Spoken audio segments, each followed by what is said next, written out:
Hello, everybody. Hello, hello. We should be active any moment now.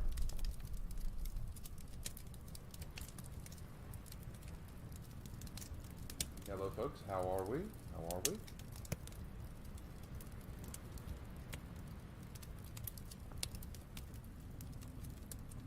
Let's see who won the poll. I'm kind of curious. Wow, Caleb Tomi with 35%. That is actually pretty impressive. Pretty impressive.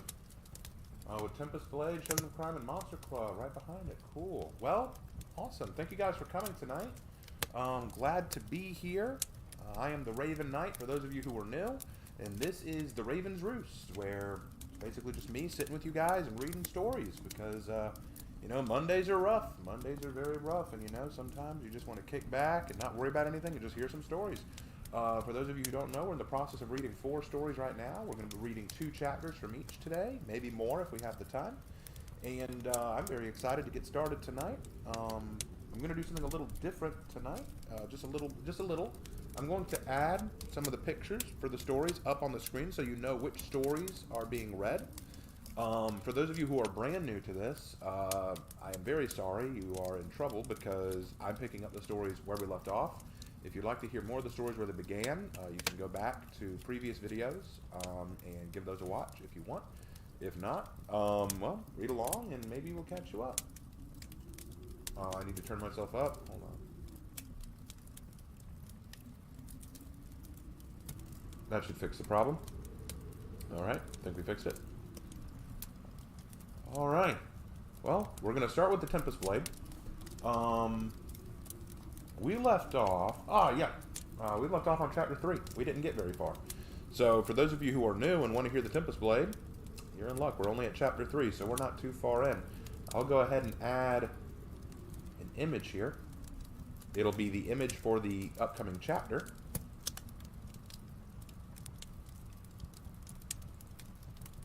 Let me go ahead and pull it up. Let's see. Here it is. My buddy Jay drew all the images for the Tempest Blade. But he always draws the images super big. I guess it's because he's a comic book artist and he's just used to doing really big images. There we go. This was the image for the chapter. Awesome. Alright, while that's up, we'll go ahead and open up the chapter itself and we'll get started. Let me know what you guys think of that image. It's a pretty good one, I must say. You'll get the context when we read.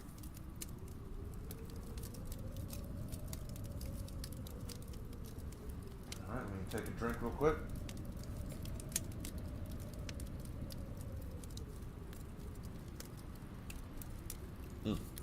That's better.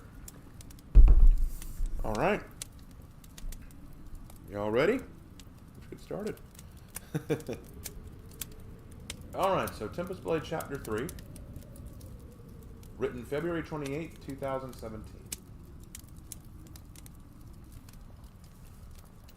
I stirred from sleep, shaking my head slightly. I rubbed the grogginess from my eyes and rolled my neck, working up the cracks and the pops of my muscles. I realized I was still sitting on my chair by the corner of the room. Why wasn't I in bed? I glanced up at my lap to see a book still there.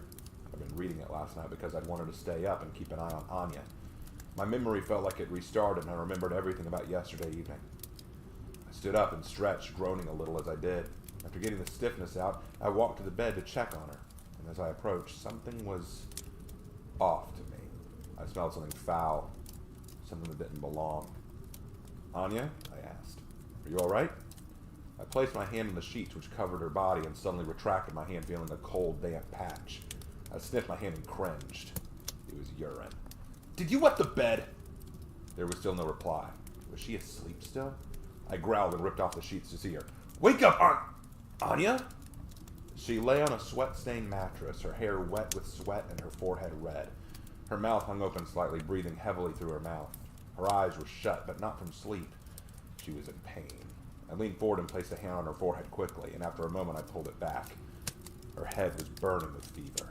She opened her eyes wearily and looked up at me as if she were straining to see me. "Ethan," she whispered. "Kieran, Salmon." "Of course you feel sick. You're running a fever," I grumbled. The bedwetting issue could wait. I needed a doctor to see her right away. I grabbed a blanket from the cabinet and threw it over her body quickly to keep her warm. "Wait here, I'll be right back." I ran out the door quickly, locking the door behind me so no one could get in, and stumbled across her. I hurried down the stairs back to the main bar area where Roxanne was already up and about, cleaning glasses and dishes behind the counter. Standing behind her was an older man with white hair and a wrinkled complexion. Though he was old, he carried a strong presence with him. I knew this man well. I respected him. He'd saved my life twice, and I owed him everything. I was going to owe him again after this. "Ethan," Roxanne smiled. "Good morning to..." "Wait, what's wrong?" she asked, noticing the concern on my face. "Gaius, I need your help," I shouted at the old man. Gaius turned around and looked back at me curiously. It never ceased to amaze me when I would see that long scar under his right jaw that ran right up the bridge of his nose. He had gotten that in the Battle of Paiduala, when we'd taken a slash from a Lothari cavalry soldier. He was a medical officer in the army at the time, but it was that slash that forced him to retire, and it was our mutual understanding of the war that led to our friendship. But would he help me now, when he learned who he'd be treating? "Please, Gaius, just come with me." Gaius' reaction to Anya wasn't much different from Roxanne's. He stared for a moment at the Lothari child, mouthed a few silent curses, and crossed his arms in frustration. "A Lothari child. You brought a Lothari into our inn. Ethan, of all the reckless things you've done." "She's sick, Gaius." "Oh, I can see that all too clearly," he growled. "And you realize what you've done could get every one of us in deep trouble." "Yeah, Roxanne said the same thing last night." "Then you should have listened," he hissed. "I know why you did it, but why do you have to involve us? You know what will happen if she's found." "I have a rough idea, but I'll worry about that after she recovers. Now please, you were a doctor once, Gaius. Will you help her?" I asked. He glanced at me a moment and then back at her. He snorted in disdain and then approached her. She looked up at him and instantly tried to escape, only to fall back in a fit of coughing. Gaius knelt down beside her and put a hand over her head to feel it. Anya began to tremble and cough terribly. "Calm her down," he ordered. I came closer, not sure what I could do to make her relax. Then a thought came to mind. "Anya," I said, "it's all right." She paused a moment and looked at me. "Remember that word? All right?" Right. All right," she said, having remembered the word. "Now relax. Can you say that word too? Relax?" Relax. Relax. She picked up our language quick. "Was she part of a human settlement at one point?" Gaius asked as he moved from her forehead to her neck to examine her pulse. "I don't know. I'm going to find out who she was, but right now it's all a mystery," I answered. Gaius nodded, and then he pulled open her mouth. "Say ah," he ordered. I looked at Anya and nodded encouragingly. She tried to comply, but then broke down into another coughing fit, her head falling back on the sweaty pillow. Rubbing his own brow, Gaius stood back up and walked away from the bed. I approached him, speaking as quietly as I could. "Well?" I asked. "At a glance, it's an infection. Probably got it from eating diseased animals or a lack of proper nutrition. Whoever was taking care of that girl was doing a piss-poor job. It's a miracle she's alive. She was living alone in the woods. Her mother was murdered. It's a miracle she's alive, I whispered. She won't be much longer if she doesn't get some antibiotics, Gaz replied. And sadly, I don't have any here to help her. You need to run to town to pick them up. I took what he said in, and I could taste the bitterness in his words. Your scar stinging you right now? I asked gruffly. As a doctor, I can't simply ignore someone that's sick. But I won't lie to you, I'm not exactly thrilled to be taking care of a Lothari after what they did to me. And did to so many of my friends, and yours as well. Anya was not on those battlefields, I snapped, grabbing up my sword and throwing my cloak on my shoulders. Where are you going? Into town. I'm getting her that medicine, I snapped back. And Gaius, thanks. Don't go getting mushy on me. Now hurry and go get her that medicine. I'll keep an eye on her. The marketplace was modest. I'd seen larger when I was stationed around different parts of the empire, but seeing larger markets and towns only made me miss and respect the quaint quality of this one. Shops lined the street. There were stands selling fruits and vegetables as well as jewelry and trinkets. But these weren't the things I needed. I marched through the bustling crowd across the aisles of stores and shops until I finally saw small buildings made of antique like brick and mortar. I pushed open the wooden door and approached the counter where a young woman stood behind it. She had dark skin and long dark hair with brown eyes. Her name was Andrea, and her profession was in alchemy and potion preparation. A dangerous business to have in these rapidly evolving times. While there was nothing truly magical about the creation of potions or concoctions, the concept was far too akin to magic in nature for many locals to understand it or respect it, and for this reason, she always kept a gun just beneath the cabinet. When she saw me coming, she sighed and straightened up, as her right hand had gone for that gun almost on instinct. Oh, Hawk. Thank goodness. I thought you were that asshole Brandon. I wish I had more time to talk, Andrea, I interrupted. I've got a sick kid staying at the inn who needs antibiotics. I hope you've got some. Don't I always? But a kid? Ethan Hawk, you sly dog, she teased. All right, who's the mama? Come on, you can tell me. No, it's not like that, Andrea. I sighed, hating when she got like this. It's not that Servid, was it? Oh, God, I knew you had to stay in one of those villages a few days in the past. Or was it one of those clients from way back? Stop it, I groaned. She's not my kid. I'm just taking care of her for now. Oh, so you picked them up for somewhere? Well, let it never be said that Ethan Hawke is heartless, she winked. She walked to a counter behind him and began searching through bottles and capsules. The symptoms?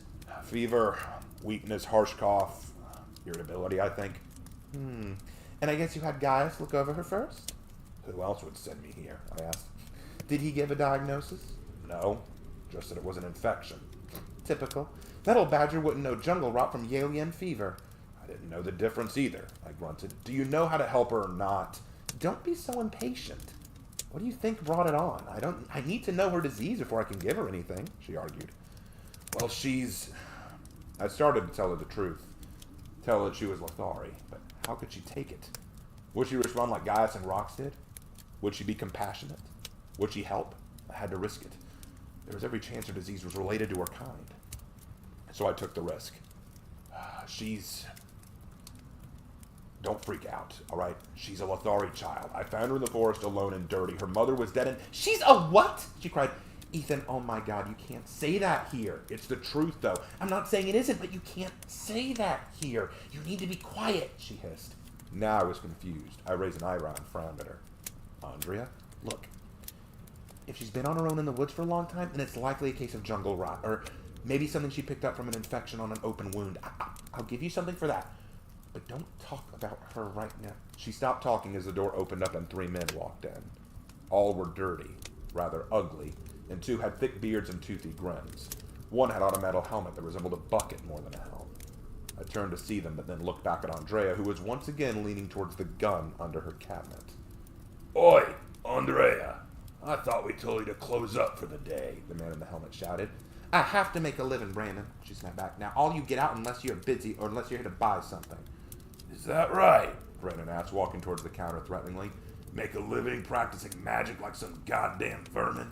You want to put some points on those ears and swing from treetops like a bloody monkey? It's not magic. It's simple chemicals, medicine crafting, and potion making. There's nothing magical about it, she growled. Brandon just snorted and slammed his hand on the table. It ain't natural, you little whore. Now be a good girl and close your damn magic shop before I shut you down for good.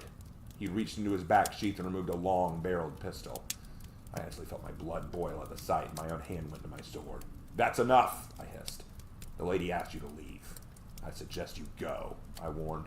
Brandon turned to look at me, and his eyes narrowed. And then his eyes fell on my sword. You carry a sword? What do you think you are, boy? A swordman from the Silver Corps? Hey, Brandon! That's him! One of the henchmen cried. That black sword! It's gotta be. That's Ethan Hawke! At this, Brandon's eyes widened and his sneer twisted into a snarl. I didn't falter. Hawke, huh? I thought it smelled worse in here than last time, and now I know why. Place stinks of traitors.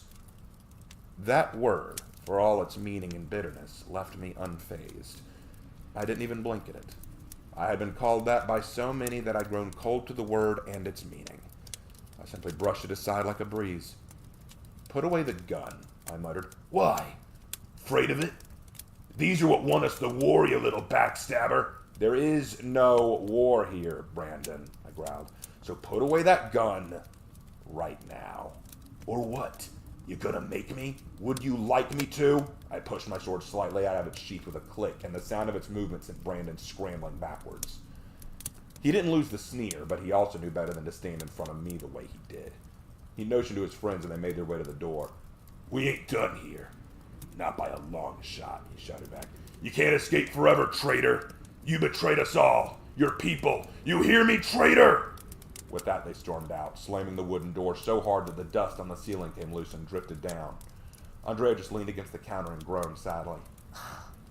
Animals, all of them. They wouldn't understand if I spelled it out for them, and as for you, I'm sorry, Hawke, for what they called you. Let them call me what they want to. It's their right. But you're not a traitor. You didn't. They wouldn't understand. Like you said, even if I spelled it out for them, they wouldn't. I repeated her words back to Andrea with a calm smile. It's not worth getting angry over.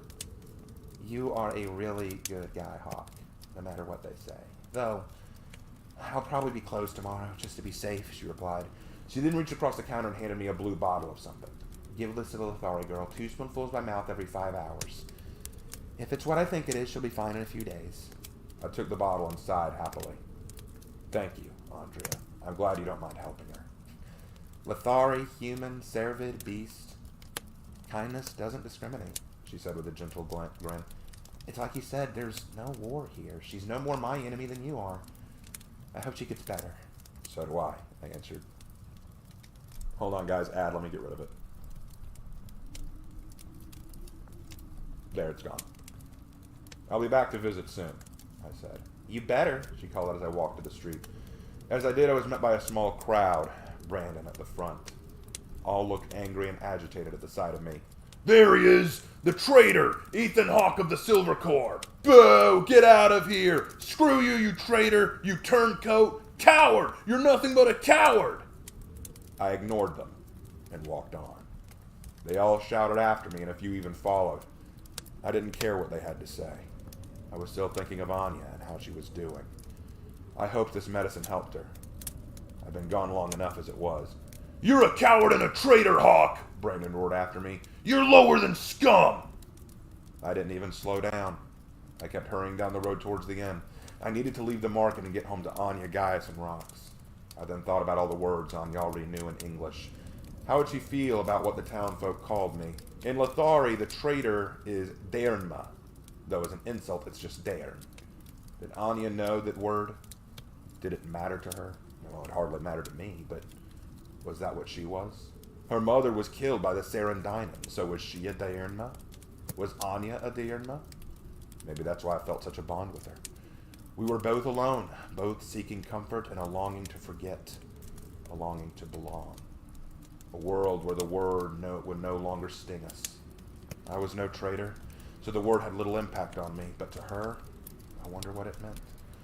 I pondered all this as I fled the crowd of jeering patrons of the Empire and returned to a home where that word had no power. And that was chapter 3. Let me know what you guys thought, and I'll change out the picture.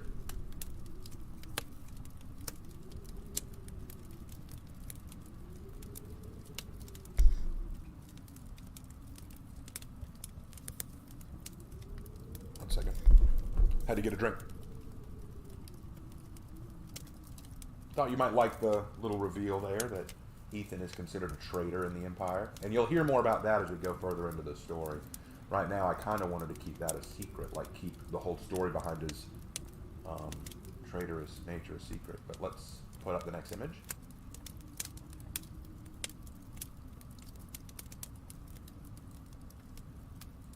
Let's shrink it down so y'all can actually see the image. Alright, there you go. That is the next image from Che. That is Ethan and Anya.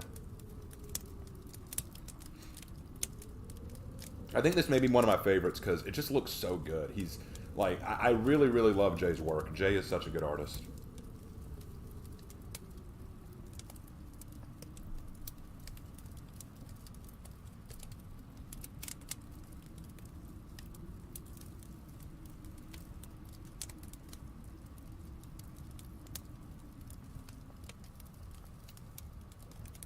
Alright, well, let's move on to the next chapter, huh?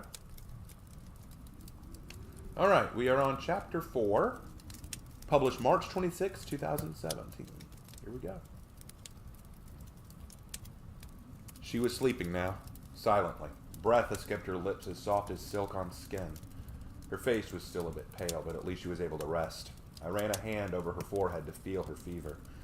It was down now, much better than before. As I felt her head, long, raven black strands fell over my fingers, and I retracted my hand quickly, startled by the sensation. Still, she slept on, and I watched her as she did. I barely left her side except to eat and drink, and even then I'd always return to the room with something for her. Soup, usually. She didn't eat much. In fact, she barely sipped it, but with each meal I gave Anya the antibiotics. She hated the taste, called it extra, a word roughly meaning disgusting. Well, I assume that's what it meant. She could have just been trying to spit it out. It had been 2 days since my trip into town. Gaius hadn't spoken a word to me in all this time, just merely glare at me occasionally and then go about his business. I knew we'd have to talk soon, and I was prepared for it, but it would be when he initiated. I wasn't in the mood to approach him about any of this. Not now, anyway. Unfortunately for me, however, Gaius seemed intent on meeting me this evening. I heard a knock at the door, and I turned to face it. Yes? The door opened, and in walked Gaius, looking from me and then to Anya. The scar on his face twisted as his face stiffened into a frown. She doing any better? Gradually, I replied. Thank you, Gaius. Don't thank me yet, brat, he growled, taking a seat in my chair while I remained on the bed with Anya. We still need to discuss what we're going to do about her. She'll stay with me until I can get her to a new home where she'll be safe, I said. I told you that the last time we talked. And it's still foolish, Gaius snapped back. She is Lothari. There are few human families willing to take that girl in, and if what you say is true, that her family was killed by the Sarandainan, then she's a traitor to her own people as well. Okay, then what do you suggest, Gaius? I asked. He tensed up, feeling the edge of my question. Look, kid, I wasn't saying you should throw her out, but what can you expect us to do?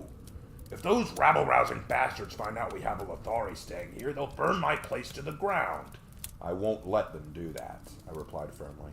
Gaius groaned and leaned forward, resting his head in his hands. You're not her father, he finally said darkly. You can't just raise her as your own. She's Lothari. She's a child.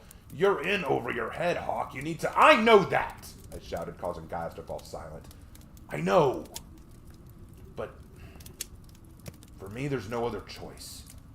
Ethan, Gaius muttered, you're a good kid. Always were. You saved my life, and I'll never be able to repay you for that, but... I'm sorry, lad. I can't risk my home and the life of my daughter because of this. I understand, I growled. Gaius said nothing but just stared at me. Then we'll leave and find a new home. I won't put you or Rox in danger. I leaned forward and rubbed her head again, feeling her fever, despite it being no different than last time. You're dead serious about taking care of her, aren't you? I'm not a killer, Gaius. Be it on my sword or not, I won't let this child die, I answered. As a doctor, I would think you could understand that. Just give me till tomorrow, then we'll leave town. Gaius sat in his chair a long moment and stared at us. I didn't pay him any attention as I continued to keep watch over Anya. Oh, for heaven's sake, he grumbled. I guess I got no choice. Fine, keep the girl. We'll put her to work or something in the kitchens, and maybe we can find a way to hide her blasted ears. I turned to face him, and he had a disgruntled frown, though his expression was lighter than I would have expected. You sure? I still think it's risky, but damn it, I can't just throw you out in the cold. Besides, if you leave town, who will protect our borders from those beasts in the forest? You got a job to do after all, he answered, standing up again. So yeah, fine. She can stay for now. Thank you, Gaius. You're lucky I'm so soft, he chuckled. He stood up and made his way to the door, rubbing his head. I'll see if I can't whip up some supper for you. I'm fine, thanks, I called back. Gaius paused and stared at me a long moment, a concerned look on his tired old face. Ethan, raising that girl, it won't make up for what happened in the war, he whispered. I know that. It wasn't your fault. None of it, Gaius assured me. I just nodded sadly and looked on. Kid, you had no choice. I always have a choice, Gaius. It's just if I make the correct one, that's what matters. It's always what mattered. And I'm making that choice now. I suppose you are. Gaius sighed before walking out and closing the door, leaving me with Anya, and silently remembering those days only a few years ago, and yet feeling not so long ago at all. The days where the smell of gunpowder suffocated the lungs and the roar of cannon fire overwhelmed the ears, the crackling of fires in the trees and the thundering of hooves of horses sprinting through the battlegrounds. That was the war I remembered, and the war I always returned to when I thought back. But it all started with the Silver Corps. I remembered it so eerily clearly that day. The sun had been high in the sky, and the clouds drifted lazily without care or fear. I remember being recruited not for any ordinary division. I was to be in the Silver Corps, the elite warriors of the Tigerian Empire. Each member was a trained and experienced fighter in some way, shape, or form, and they were only sent on the most difficult missions. Sometimes a handful would be given to a company of soldiers to lead them through particularly difficult campaigns. But whatever the case, where the Silver Corps went, they were sure to be a grand conflict. By that point, I had not earned much reputation amongst the soldiers. All they knew was I was a no-name swordsman from a no-name town near a forest with more respite than the capital of our province. The other Silver Corps members had there barely noticed me, but they would learn my name before long. They all would. Not because I desired attention, but because my blade would bathe in blood before the war was over. And fame is bought in blood. There were other swordsmen there. Some of them I had even heard of. One I recognized because of his sword alone, a massive blade larger than my own body, wielded by a man built like a great oak tree. He had no shirt on, and his blade, shaped like a massive meat cleaver, was strapped to his back with a massive leather belt. The bloodlust in his eyes was unmistakable. Crate, the cleaver. Supposedly he'd killed 5 soldiers in a single swing of his blade in the last war, and standing not far off from him was a smaller man with a long, thin sword. He had his hair pulled back in a ponytail and a long single scar just below his right ear, running to the corner of his mouth. That was Halen, the Swallow, the swordman of the royal court who was infamous for his fencing capabilities. There were others too, more than I could name, and some I had never heard of before, but was sure had reputation themselves. I gripped the hilt of my own sword and reminded myself of why I was here. I had not come to test my strength against these people. I had not come to execute in the name of the Empire. I simply came to defend my home as I'd sworn to do. I was drafted so no one else in my town would have to be. I would stand among giants. I would raise my sword with them for the sake of my townsfolk. At long last, a tall man walked out. Despite his height, he was a portly fellow with a thick beard and a helmet on. His armor was flashy and elegant, like a high-ranking general. He stood before us and gave a loud cough, calling us all to attention. My name is General Monder. You are the finest warriors the Empire has to offer, which is why you have all been called together for the sake of its defense.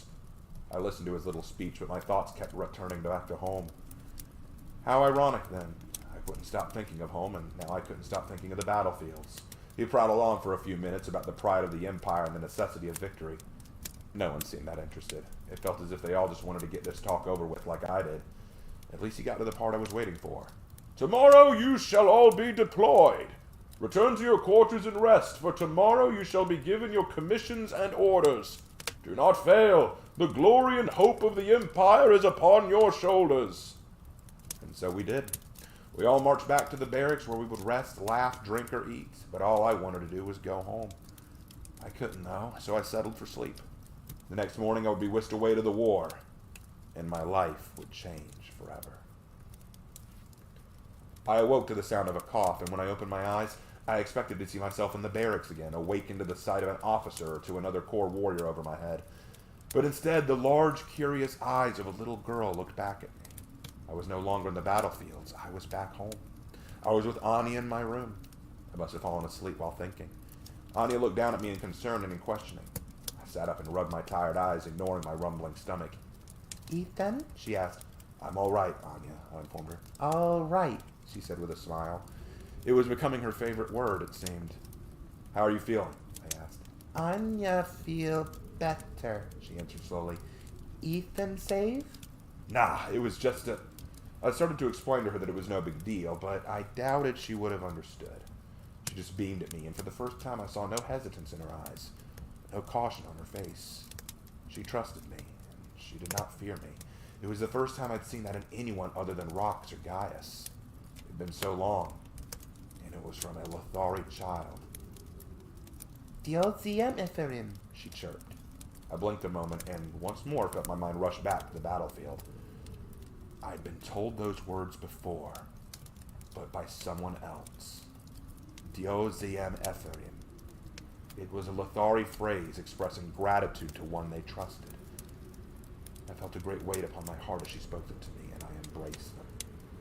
You're welcome, Anya, I whispered. I reached to either side of her head and brushed her hair down once more to hide her ears. She touched her hair questioningly, and I stopped her. For now, we hide your ears, I told her. Hide? She asked. Cover them up, I offered. No, see? Exactly.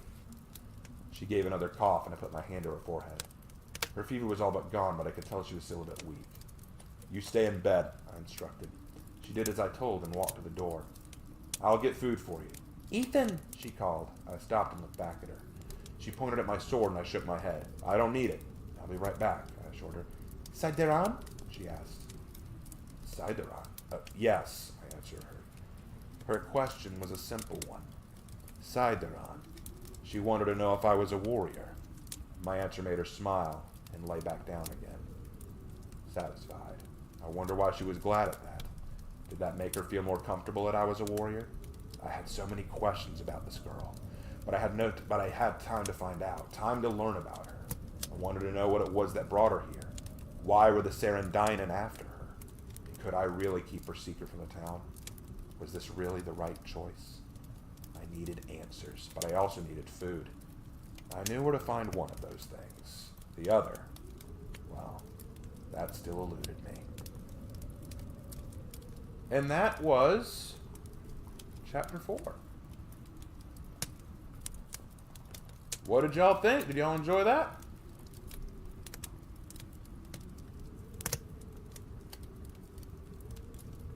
Let me know what y'all thought.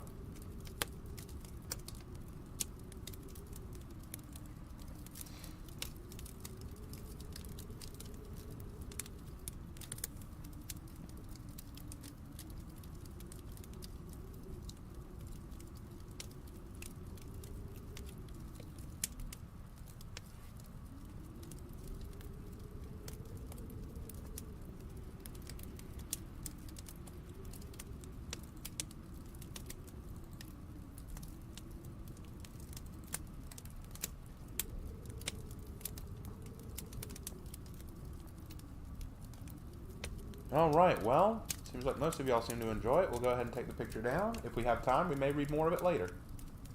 But let's move on to the next story while we have time.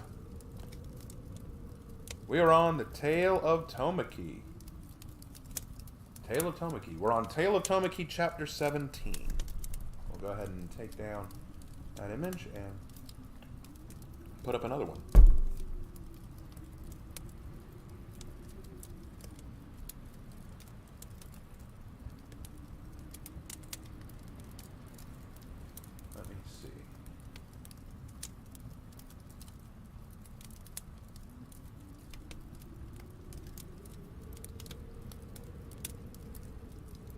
Sure, I have one that we can use.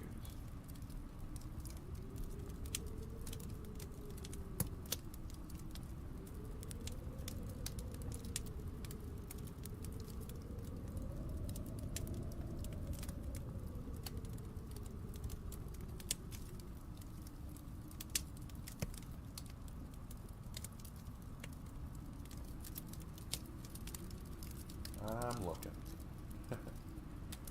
We'll use this one. I like this image.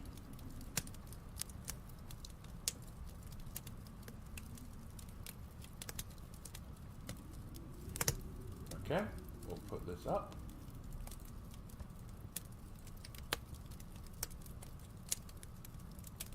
It's not from a particular scene, it's just an image of Tomoki, and since we're going to be reading Tomoki, I thought it'd be nice to have his image up there. Alright. Well, I hope that you guys have been enjoying. I know we don't have a whole lot of viewers tonight, but that's fine. Alright. Well, let's go ahead and start reading, I suppose. The Tale of Tomoki, Chapter 17, written May 3rd, 2016.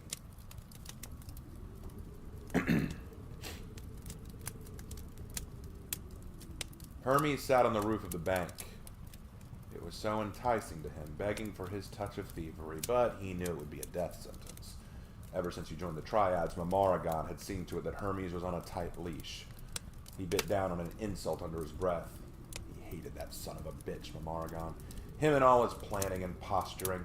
He really did think himself a god or something. It hadn't been his choice to sign on with the Triads anyway, or at least he hadn't wanted to be a slave to them.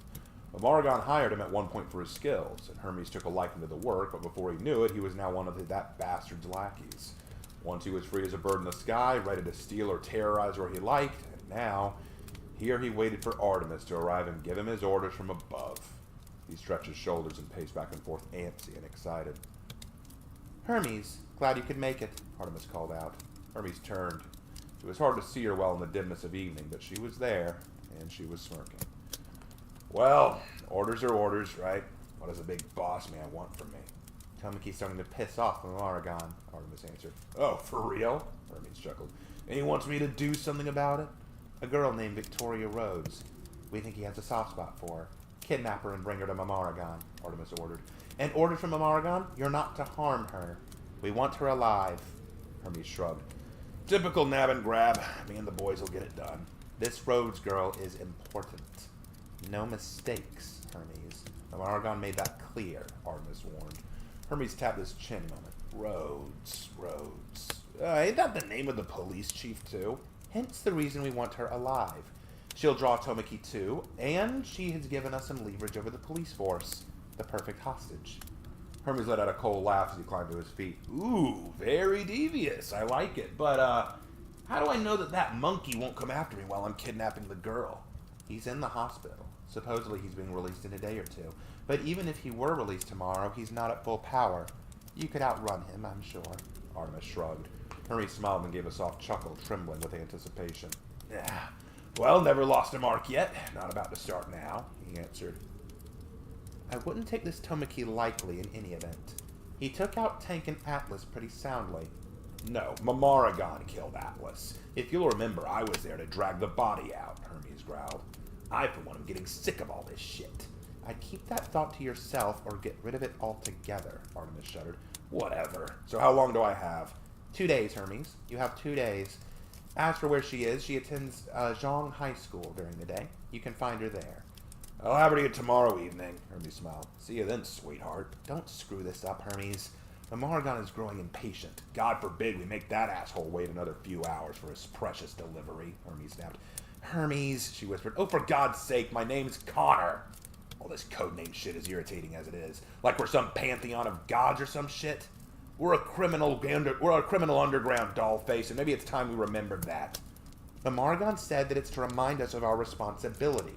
We have power, and with it we are gods of a new world, and as such, we have to take responsibility to that power, Artemis quoted. "No, it's also he can feed his fucking ego," Hermes snapped. "Don't you ever think that maybe it's time someone questioned him? Ever since he took charge, we've been successful, yeah, but we're living under the thumb of a spoiled brat. Mamaragon's reign has gotten more unstable ever since that Tomoki kid hit the scene. After Atlas died, you know how many executives ran? Huh? You know how many got out of it? Who's even left now? Me? You? Komodo? Why are we even still here? Mamaragon wants Zhang Burrow, let him have it. I say we rule the skies for just you and me, sweet cheeks." "I'm going to pretend we never had this conversation, Hermes. And I suggest you do the same thing. Just get to work." Artemis hissed before marching off, leaving Hermes to snort in disapproval and prepare himself for the job. "Man, he's got you wrapped around his little finger, don't he? Shame. Here I thought you might understand. Whatever. Time to find myself a little bitch." 289, 290, 291, 292, 293. I was doing push-ups again. I knew I wasn't supposed to. The last time I'd gotten out of bed to train, I'd gotten a stern lecture from the doctor and the nurses. I didn't really care. I felt fine. Sure, I'm still sore, but I've always been a fast healer. Maybe it was my say in biology. But all I did know is that I was getting stir-crazy. There was no update yet on Melody's condition and how the scientists and doctors had done in repairing and fixing her programming. Victoria had promised to come visit me after school today to see how I was doing, so I didn't really want to leave the hospital yet. But I couldn't lay around doing nothing and knowing nothing either. 294, 295, 296. I heard the door to my room open, and in walked a woman who I had come to recognize all too well. Her name was Nicole Thompson. She was a black woman in her late 30s with long hair tied back. She had dark eyes the color of her skin and pouty lips that almost always seemed to form into a warm smile. I liked her. She wasn't like the other doctors who fussed over me to be nagged at. She was always really friendly to me, though now I could tell she was a bit undone. "What on earth are you doing?" she asked. "Are you doing push-ups?" she cried, looking shocked. "No, I thought the floor tiles were a bit high, so I'm pushing them back down," I retorted sarcastically. She tutted in disapproval and walked to me and helped me back up into bed. I winced and groaned in pain from the movement. "God, you are a handful, aren't you?" she asked. "Don't know how Belle ever kept up with you." I shot her a look of surprise, and she just smiled that normal grin of hers. "What? Don't think I don't know? Chief Rhodes told me all about you, young man. You were Belle's adopted little terror, right? Oh, I knew your mama all too well. We used to be school friends, you know. She was 2 years older than me, though." "You knew Belle?" I asked, hardly able to believe it. "Well, yes. Though I'm sad to say I didn't keep in touch very much the last few years of her life. Being in medical school and intern work was just..." She trailed off and shook her head. "Well, that ain't important. She wrote me a few times and mentioned you, though I wasn't sure it was you until I saw your tail." I flexed my tail reflectively and smirked. "In either case, I was coming in to check on your condition. You are healing remarkably fast, young man, but I guess that's your alien biology?" "Most likely. You'll be released tomorrow, provided there are no complications, and you'll be free to go home," she continued. By the by, I was curious, who do you live with now? Did you move back into Belle's place?" That was a good question, and a riddle that I've been working to figure out for some time now. When I'd returned to Zhong, I'd wanted to return to Belle's home, but in my absence, the bank had seized the modest home, and so I'd been forced to occasionally crash in Hayato's hut. Though that wasn't really a great idea, since there wasn't a good deal of room. Some nights I just slept in the park or on a bench. I shrugged at the question, and I told Nicole honestly, and her smile vanished. "You ain't serious," she muttered. "It's not that bad." She stared at me in stupefaction before stepping back. "Wait here, sugar." She then walked out of the room, leaving me with my thoughts. I glanced at the clock on the wall and frowned. It was 5:30, well past time for Victoria to be done at school. She hadn't come by like she said. Well, with war in discharge, maybe he was taking her out somewhere. The thought left my teeth grinding, but I let it go as best I could. It wasn't my business who she dated. "Yeah, keep telling yourself that," I growled. After waiting a few minutes, Nicole walked back in, her smile back on her face. "Y'all got any personal effects, like luggage or clothing?" Not much. Keep all them in a bag at Master Hayato's place," I answered. Nicole nodded. "Then that makes it easier. You're staying at my house." I nearly choked. "Excuse me?" "I got a spare bedroom in my house on the second floor. You can sleep there, of course. I'll give you a bed to sleep in and a roof over your head at least." "No, thanks," I nearly laughed. "You got a better option?" she asked, raising an eyebrow. I just shook my head. "I'm not one for charity," I shrugged. "It's a really sweet gesture, but I couldn't do that." "Well, don't consider it charity then," she explained. "Think of it as an invitation. I won't make you do anything, of course, but take this." She reached over and handed me a slip of paper that had been ripped from a notebook. On it was an address. "That's my home address. Anytime you feel like you need a place to lay low, I'll leave the second floor bedroom window unlocked. You just slip in and out when you feel comfortable. All I ask is you not mess up the room." I looked at her quizzically. "Why?" I asked. "Because I don't like cleaning up after dirty children who don't..." "No, not that," I corrected. "Why would you let me stay at your house? I haven't done anything for you, and you don't owe me any favors." Dr. Nicole smiled and sat down on the bed next to me. "Well, for one thing, I do think I owe you. From what Chief Rhodes says, you are this city's best chance against the Triad. So I could at least give our savior a place to sleep. But secondly, why can't I look over a young man in need of help?" I looked at her coldly a moment. "You sound like Belle," I said. Well, I hope so. She was a really good woman," Nicole winked. Yeah. Yeah, she was. I agreed, folding the piece of paper in my hands before tucking it away. Before I had time to thank her for the offer, the sound of running in the hallway caught my ear, and soon the door burst open. Standing there, out of breath and eyes bulging, was Chief Rhodes. "Tomi!" he shouted. His face was sweaty and pale, and his eyes were bloodshot, like he'd been out of breath and shouting for a while. I sat up in surprise and removed the sheets from my body. "What? What's wrong?" "It's Victoria! It's my Victoria! She was taken!" I felt a fire burn in my gut that made any pain or fatigue I had vanish instantly. I leapt out of my bed and ran to the chair by the window where my clothes were. I stripped out of the hospital gown and began changing immediately. Dr. Nicole's hands flew to her mouth in fear, and she stood up too. "Who got her?" she cried. I wanted to know that too, but I was busy getting dressed. "His name is Connor Reeves, but he goes by Hermes in the Triad. He was a former mercenary and bounty hunter who signed up with the Triad a few years ago. He runs a small gang of militia thugs and uses military-grade equipment. He's known for having some custom jetpack of some kind, which is how he hit the school, blew a hole in the roof, dropped down, and carried Victoria to a helicopter. We last saw it heading towards Seaborough. Warren tried to stop him, but he was knocked aside pretty easily. I've got SWAT and ESU prepped. We can't shoot down the chopper without killing Victoria, too. You're the only one who might catch them." Rhodes explained to it fast. Talking to me I was listening to every word and grimacing angrily at the thought. "What else should I know?" I snapped, throwing on my shoes. "Like I said, he has a special jetpack and jet boot machines he wears.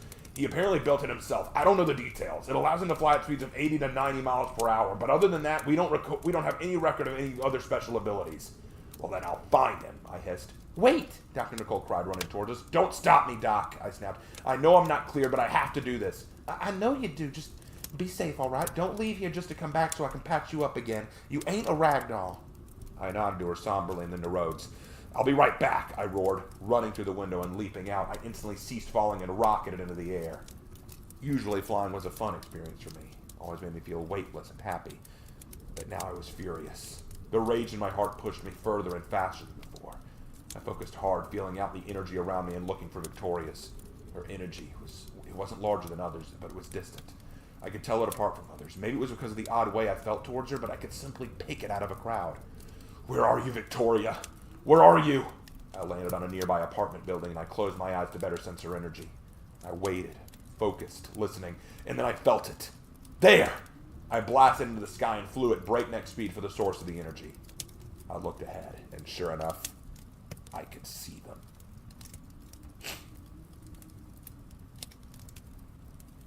All right, and that was Chapter 17. We'll move on to Chapter 18 next. Oh, hey, Orc Mafia. Glad to see it. All right. Sorry, I got a stuffy nose. We'll move on to Chapter 18. True story, when I was writing this chapter, I remember I was listening to the Top Gun songs Danger Zone and Mighty Wings. So I was very inspired by the Top Gun music here. While y'all are getting ready and telling me what you thought, let me go blow my nose real quick.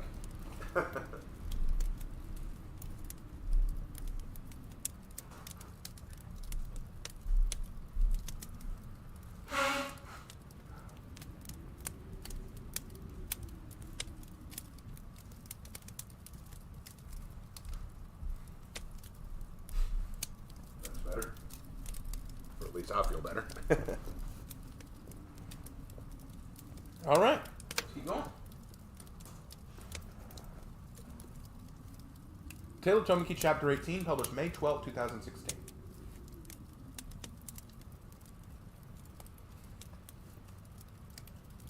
We're 2 hours out from destination, the pilot said loudly. Hermes sat in the back of the chopper, a frown on his face as he nursed the cut across his cheek. Sitting next to him was the girl, Victoria Rhodes. She was squirming and struggling angrily to get free of her binds.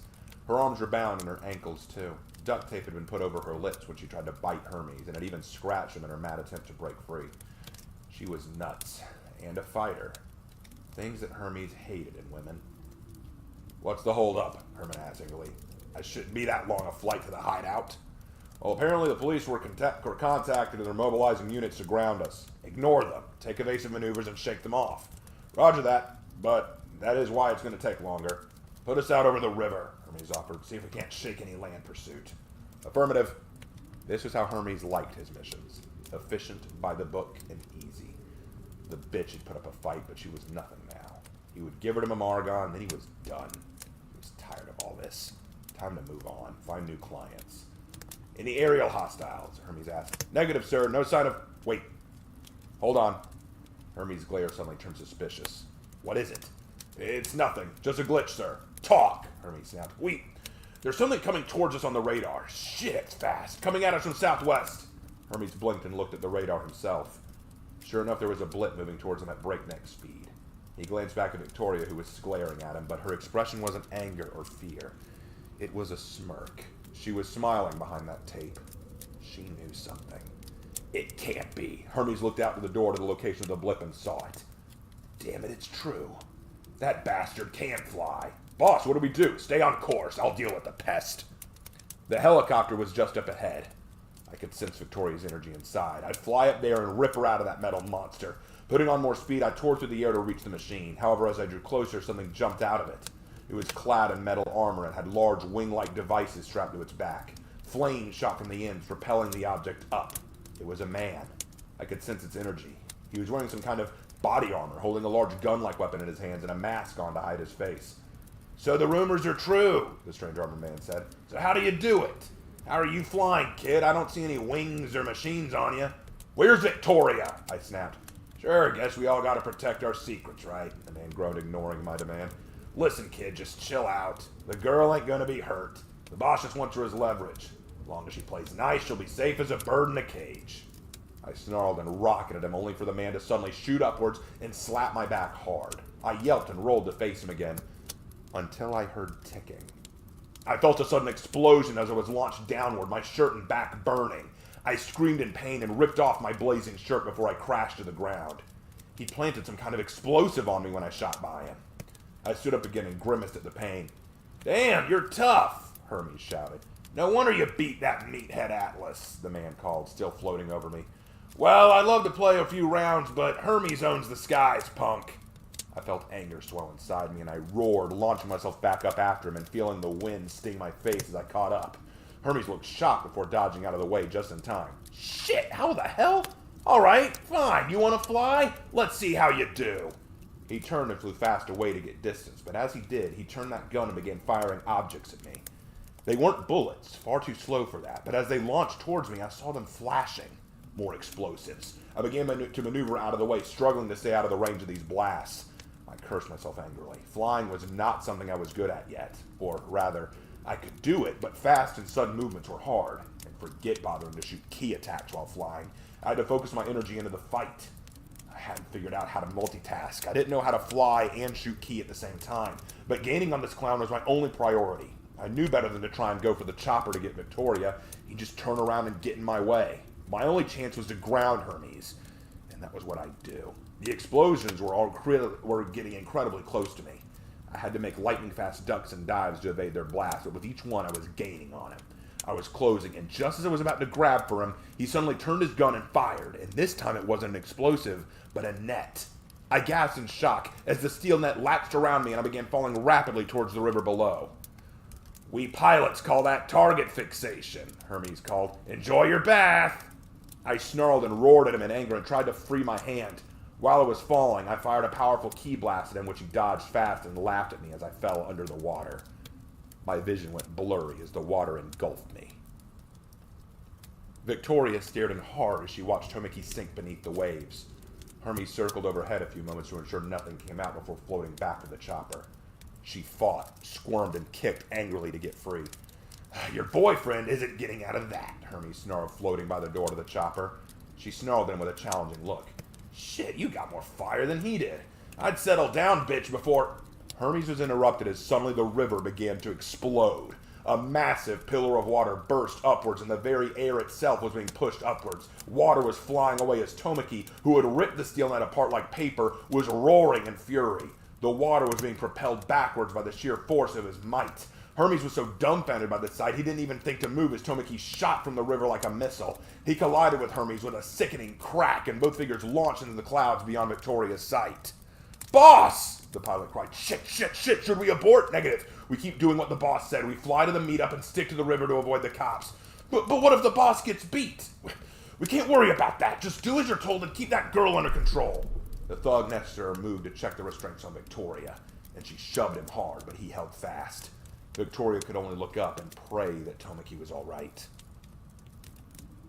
I was furious, livid with rage. I threw Hermes as high into the air as I could and began pummeling him with everything I had. With a grunt, he kicked off me and began firing from his gun again. This time, they were, in fact, bullets. And though they stung, they wouldn't stop me as I closed the gap fast and began hitting him hard in the mask. My knuckles were bleeding, and my injured ribs were starting to scream at me to stop. But I wouldn't until I beat this monster's face in. I was one step away from just throwing off all restraints and going Super Saiyan. But I'd learned my lesson from last time. I wasn't ready to use that. Not yet. But I wanted to. I wanted so badly to destroy him. But I wouldn't need it here.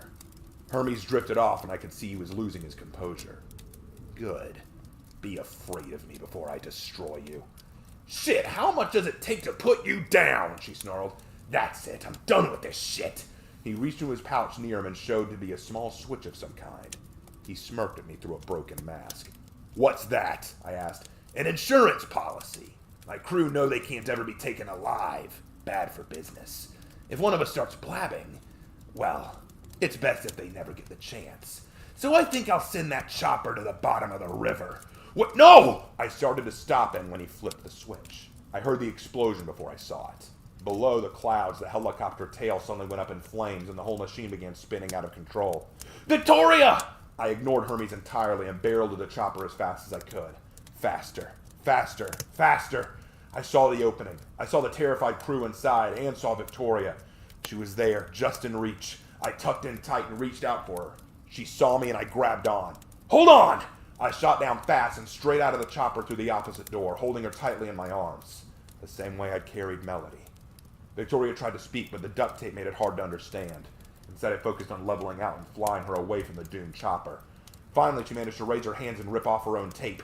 Tomiki, behind you! She screamed. I looked back just in time to see Hermes there, aiming his gun at me from behind.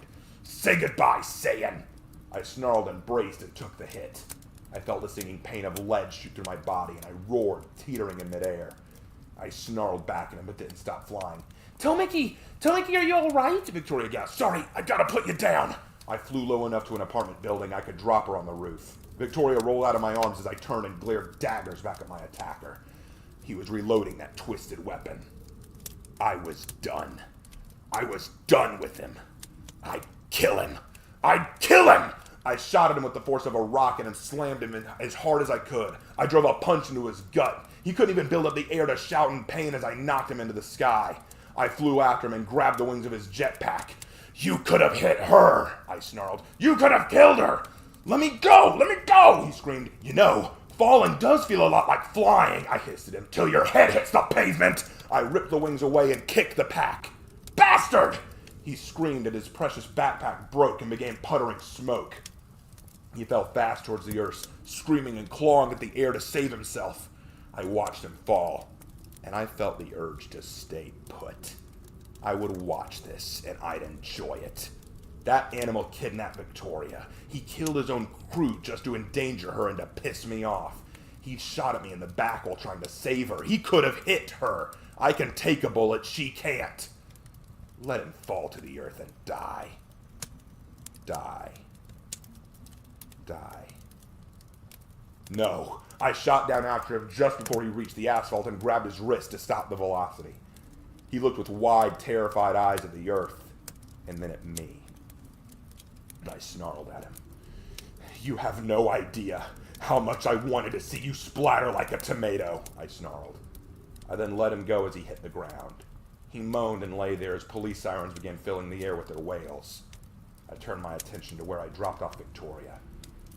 I wanted to fly to her, to ask if she was okay, but I stopped myself. I looked at the defeated and near dead man at my feet. I'd wanted him dead. I wanted to kill him. I nearly had. I actually tried to let him die, and worst of all, I wanted to. I liked it. The feeling of power I had over him. I liked it. No. What was I becoming? Tomiki! Chief Rhodes came running towards me as I stood there dumbfounded. Where's Victoria? What's happened to my little girl?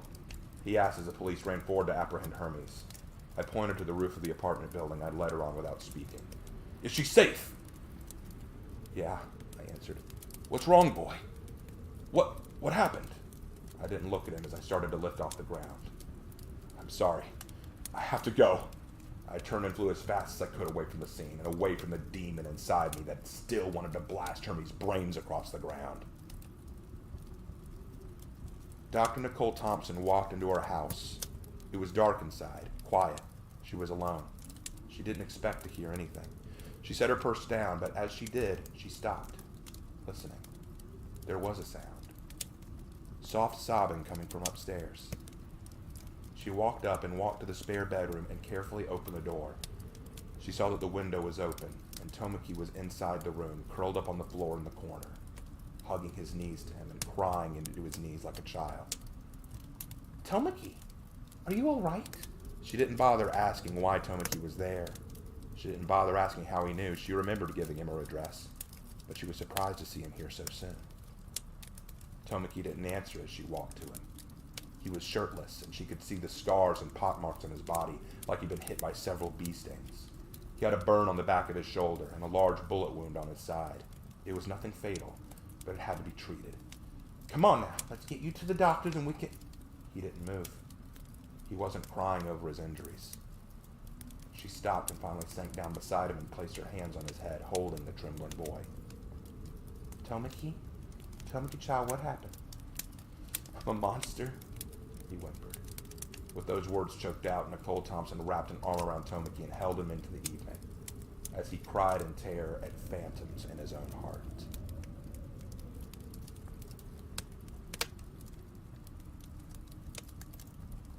All right, and that was chapter 18.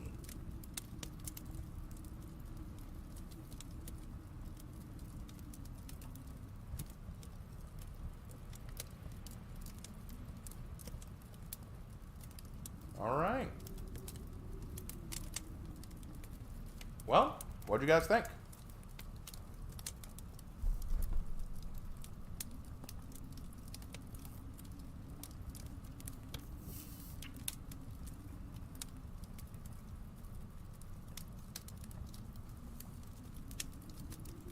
Yeah, you're right. He didn't kill him, but Tomiki is scared because he had the desire. See, the thing is, what's so important about Tomiki is he doesn't want to kill anybody. He's never wanted to. Like, Belle was always afraid that Tomiki would just become a killing machine. That was her fear, that he would embrace his Saiyan heritage. Because remember, as a Saiyan, he should want to destroy the Earth. But he never has. He's never wanted to. But here he is. He was just about to kill this guy. And he was enjoying the idea of killing this guy. And that scares him because he's never wanted to kill anyone like this. The only time he's wanted to kill someone was back when Belle was killed. When Belle died protecting him, he wanted to get justice for Belle, but he stopped himself. Here, he wanted to kill him, and it felt good wanting to kill him. So he's scared of what that means.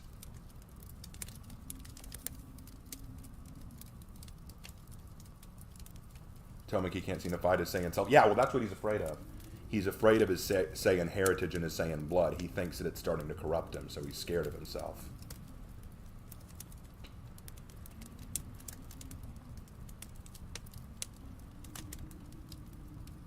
All right. Well, we'll move on to Monster Club now. Let's pull up an image for that.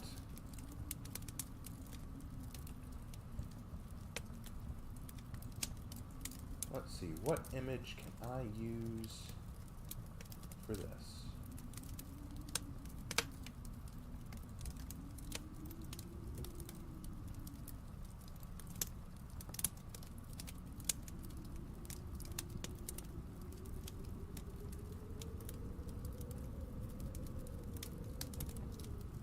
Let's use a picture of Annie, since we all like Annie. Annie's cute. We'll use Annie.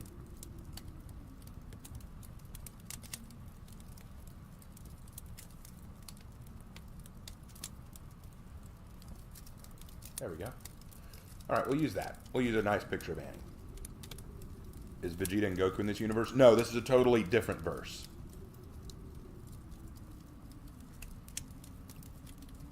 Will the doctor be like a mother figure for Tomi? She'll become something like that. Alright. Last time we read Katie's backstory, if I recall. We had gotten through Katie's backstory. So we're on Monster Club chapter 28. Alright, here we go. Before anyone criticizes me for this, keep in mind this was one of my older stories. I wrote this back in 2015, so bear with me. Monster Club Chapter 28, May 12th, 2015. Really? That's interesting. Hold on, I need to... that's interesting. I wrote the Tale of Tomi chapter May 20th, 2016. So a little over a year after I wrote this. That is kind of cool. Kind of unique. Anyway, back to what I was doing. Okay. Here we go. Chapter 28. Oh, we got a ad. Let's get through that first. Alright, ad over. Here we go. When Abraham awoke the next morning, he awoke to see that the sun was shining in, glancing around the room. Abraham saw the rest of the club all fast asleep, but one was missing. Katie? Abraham sat up and easily moved Annie out from under him so she could sleep still. He stood up and began scanning the room for the snake. After a few moments, he turned and saw her resting by the glass door, still broken from last night. She was gazing out at the sun shining, casting a glow upon her soft scales. Her hair caught the rays and it seemed to illuminate every ray. Her eyes, reptilian as they were so hauntingly exotic that Abraham could not get them out of his thoughts. She was a very beautiful girl when he got down to it. Katie? Abraham asked. Good morning, she whispered. You're up early, Abraham whispered. I'm worried about Asher, she said. The sun is coming up and he's not back yet, she said darkly. Well, when did Asher leave? Abraham asked in shock. Katie laughed. The nighttime is the only time when Asher can go out in the open. He went out around 3 o'clock last night to get a bite to drink, Katie giggled. Abraham shuddered at the way she put that, getting the mental image of Asher dressed as Count Dracula and biting the neck of some defenseless person. Yeah, I'll bet, but I'm sure he's fine, Abraham sighed. Maybe, but he's cutting it way too close, Katie growled. She paused a moment and then looked at Abraham. Abraham, I want to apologize to you. For what? It's no secret that I didn't really like you at first, Katie smirked. Didn't like me? You tried to kill me, Abraham laughed. Yes, I did, Katie admitted, but I was wrong, Abraham. You're a good human, one of the few. It was wrong of me to pass judgment without knowing you better first. It makes me no different than them. Look, if you don't mind my asking, Abraham dared to question, would it be alright if you told me why you dislike humans? Kate didn't answer, but just stared out at the horizon, a definite rage and pain in her eyes. Sorry, I probably shouldn't have asked. That was wrong. I was betrayed by the only human I ever truly loved and admired, Katie hissed. If it's alright, I'd like to just leave it at that, Abraham. Right. Sorry, Abraham moaned. I didn't mean to prod at old scars, you know. I know, Katie moaned. I know you didn't mean to offend. You're honestly too kind for that. Katie gave us a quick smile. Just make me a promise, Abraham. Sure, what is it? Promise me that you won't hurt this club, Katie muttered. Of course, I promise. I would never hurt any one of you, Abraham cried. Katie glanced at him a moment. You know, I want so badly to believe you, but I fear to trust another human man with that kind of faith.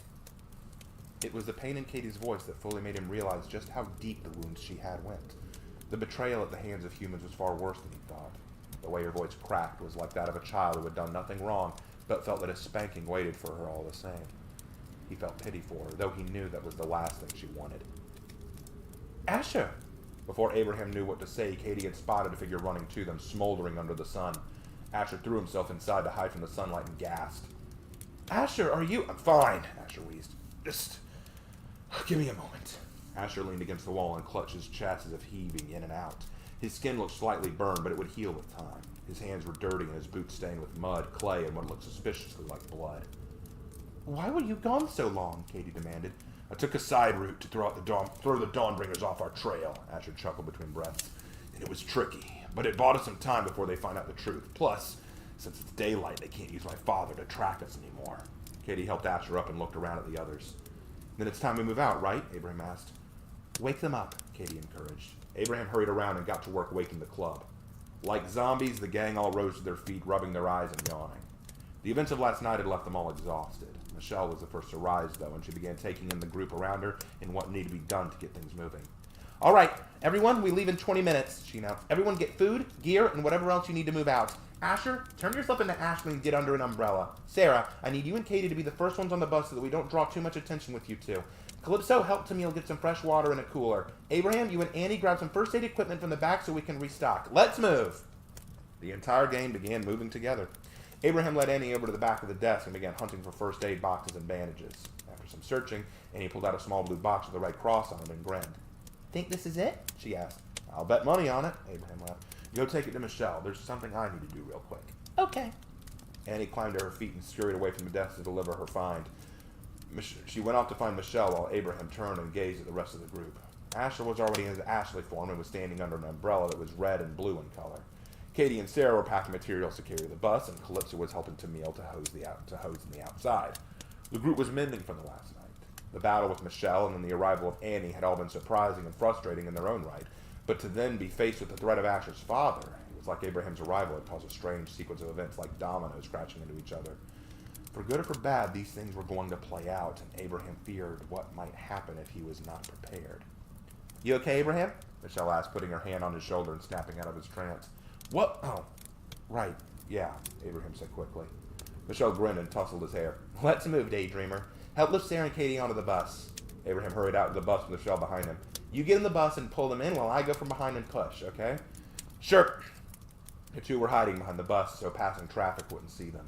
When Abraham climbed on, he opened the rear door and knelt down waiting for the first one. First was Katie as she held up her hands.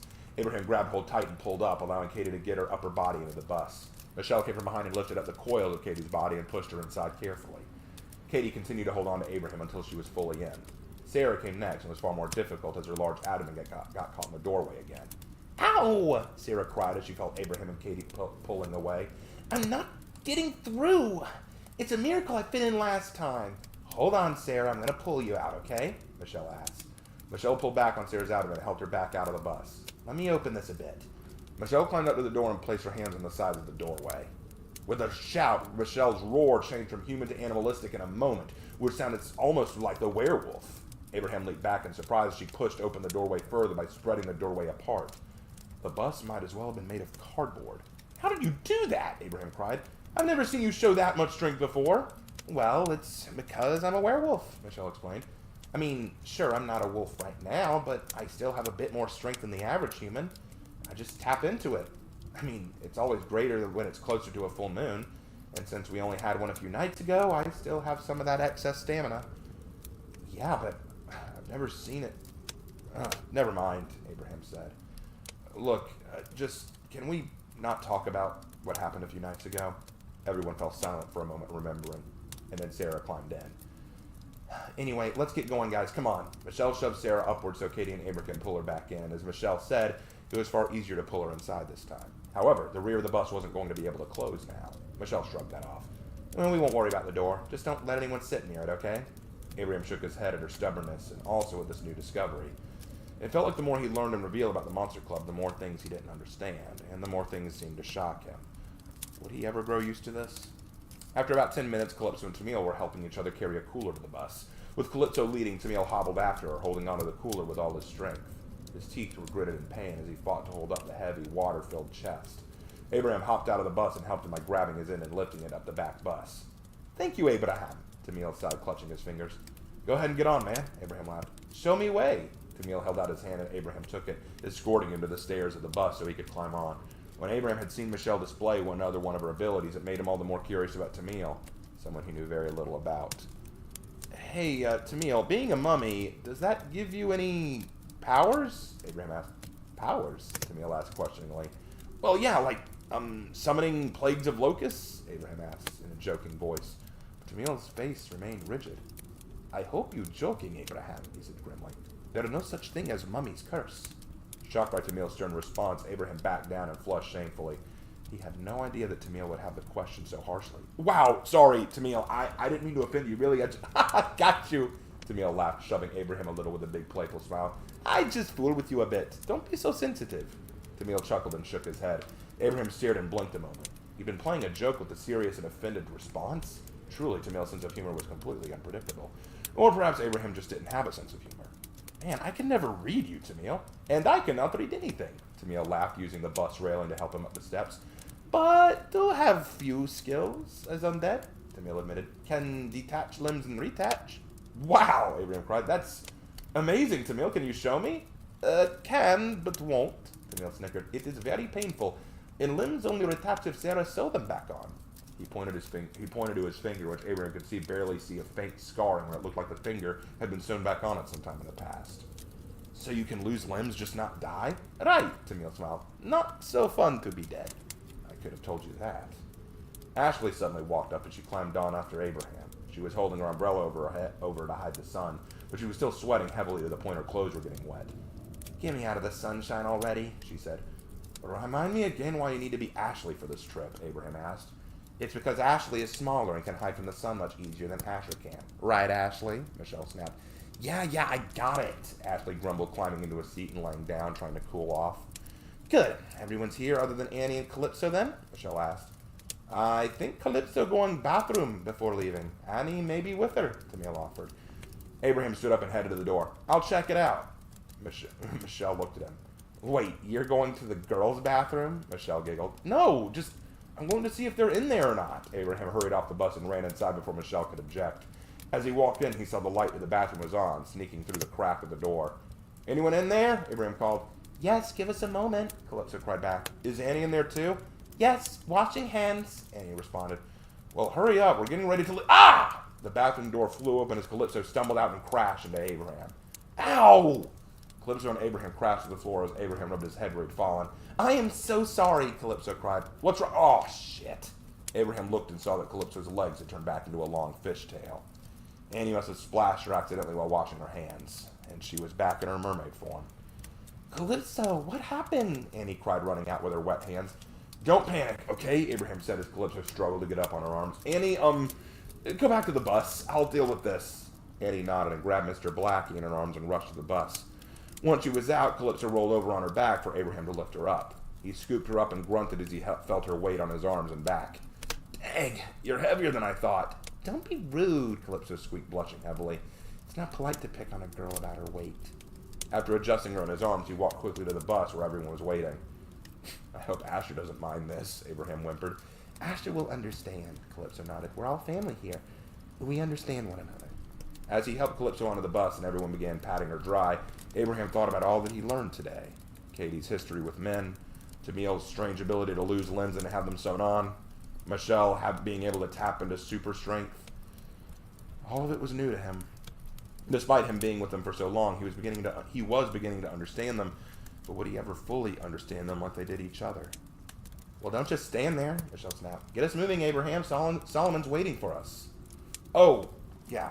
Abraham climbed to the seat in the bus, and Annie ran up to the dashboard, placing her hands on it. Beyonce! The bus engine roared to life, and Abraham put his foot on the gas, starting Annie as she fell against Abraham and leaned on his arm. Watch yourself, Abraham laughed. Annie giggled and looked back at the group. These guys are weird, but they're nice, Annie noted.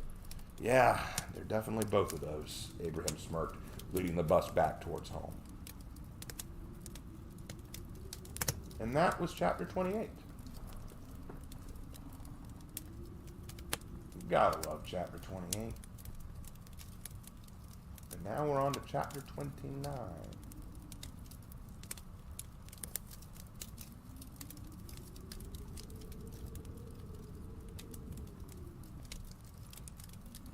Take a drink real quick.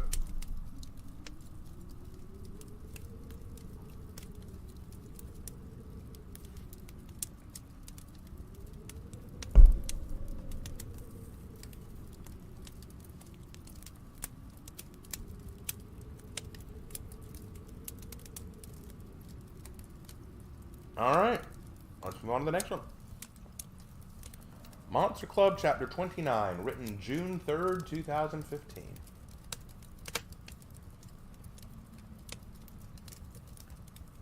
The whole day passed by in peace, as if nothing had or would happen.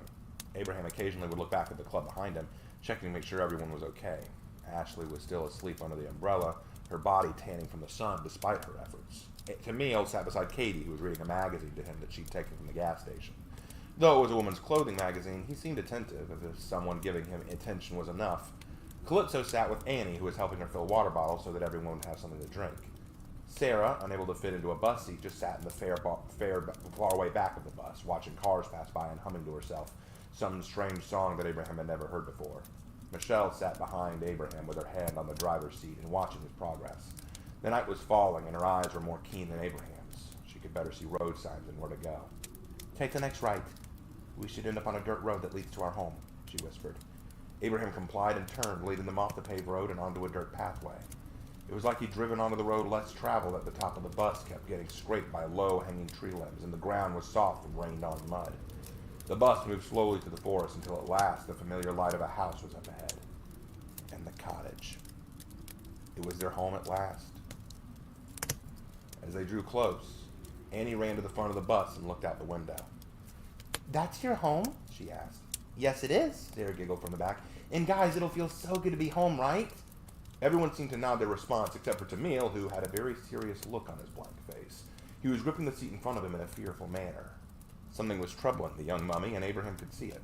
"Hey, what's wrong, Tamil?" "Something very wrong," he said. "I just feel something is wrong." "Yeah," Asher said, sitting up and throwing the umbrella aside. With the sun down now, he could become himself again. "I feel it too. Everyone gather to the back of the bus. We're going to approach this cautiously." There was a terrified hush that fell over the group. Asher jumped off the bus first and helped everyone down as well. As Abraham looked at the cottage, everything did look normal. But slowly a chill fell over his spine as well. He understood what Tamil meant. There was something not right about the air. Something was out of place. It was like the dripping faucet in the bathroom, or the slight chip in the paint on the wall. Bless me, sorry. Something so small, yet something very noticeable was very wrong. "What do you suppose—" "Hush!" Asher whispered. He drew his pistol and loaded it. "Everyone, follow behind me. But keep some distance, all right? If I yell run, all of you get out of the house." "Right," came the response.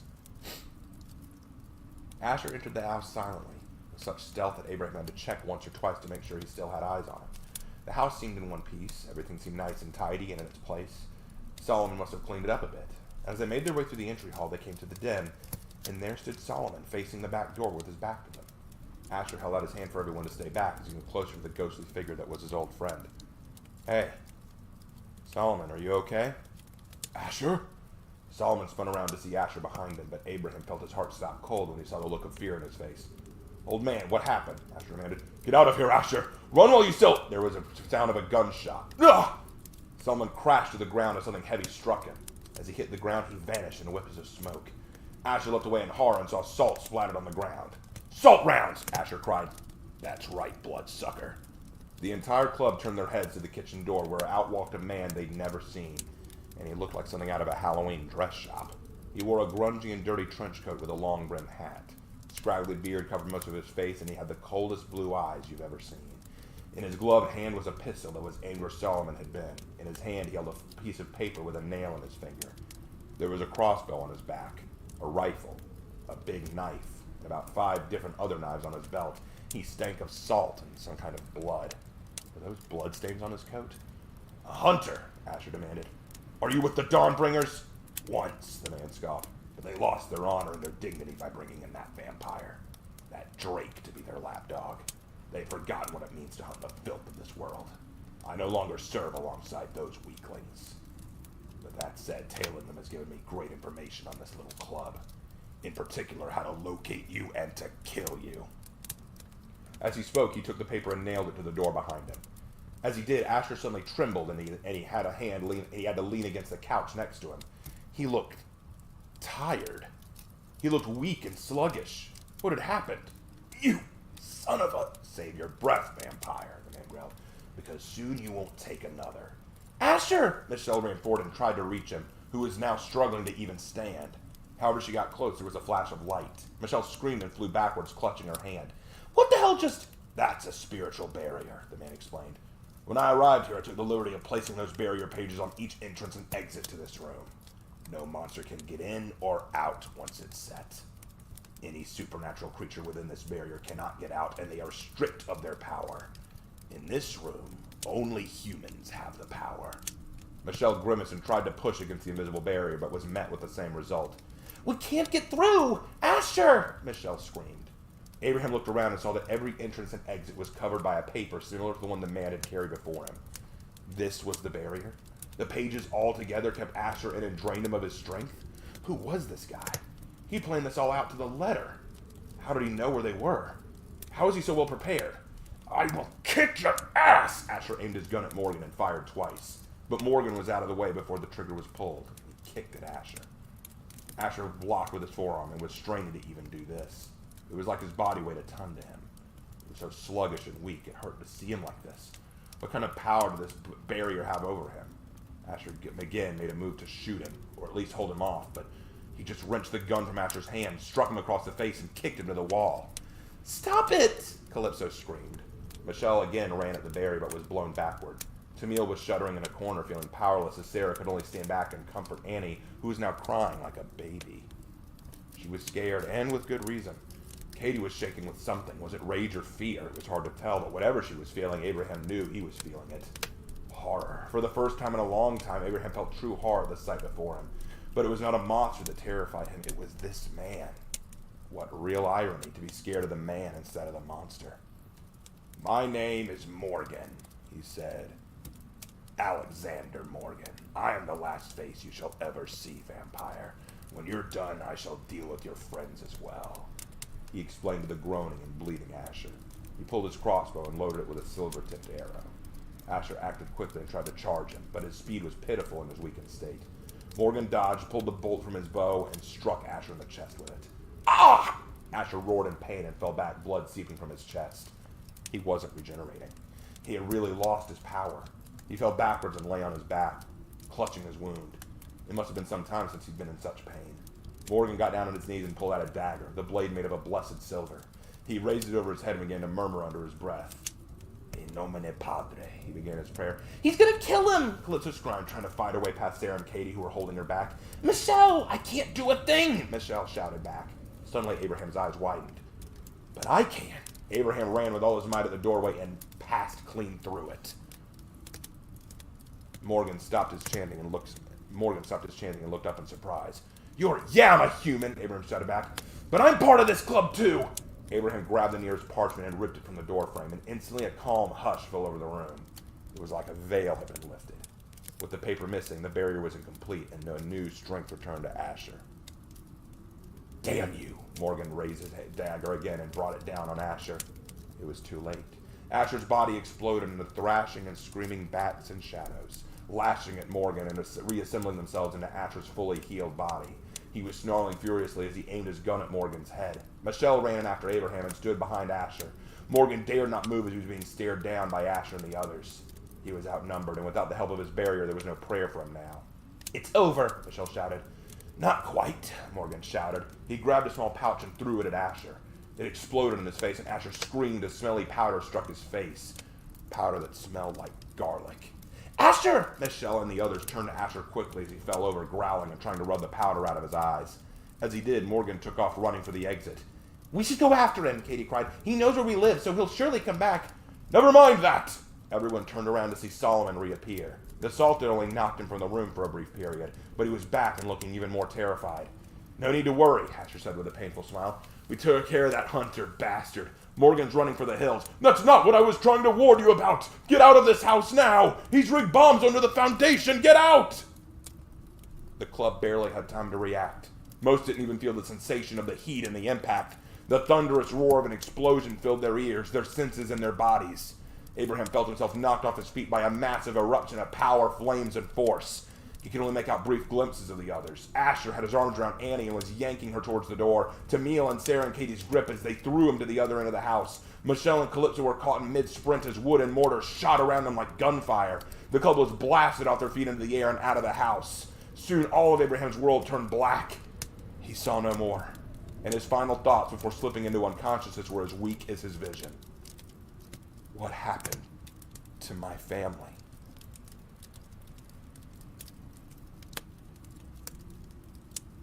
And that was chapter 29.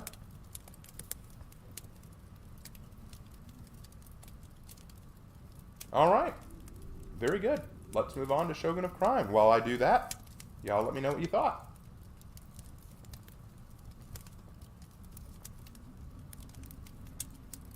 I'll get up the next image.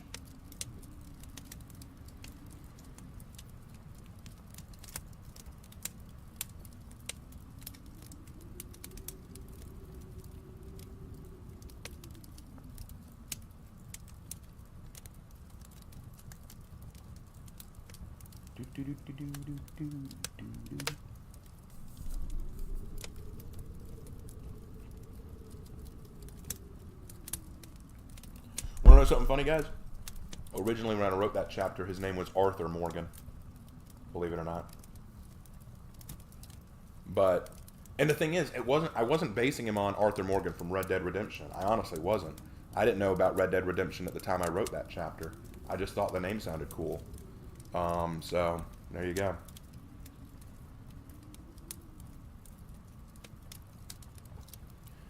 Alright, we're moving on to the last story of the night. Unless we have time to do another, we're doing Shogun of Crime. And we're down to 15 viewers. Oh well, my real fans are here. That's what matters.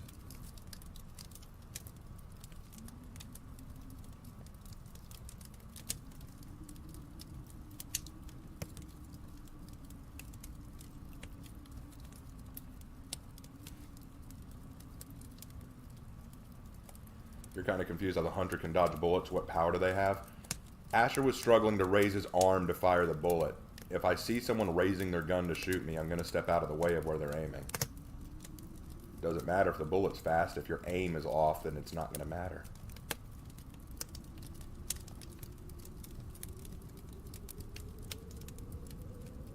Alright, let's get on with it.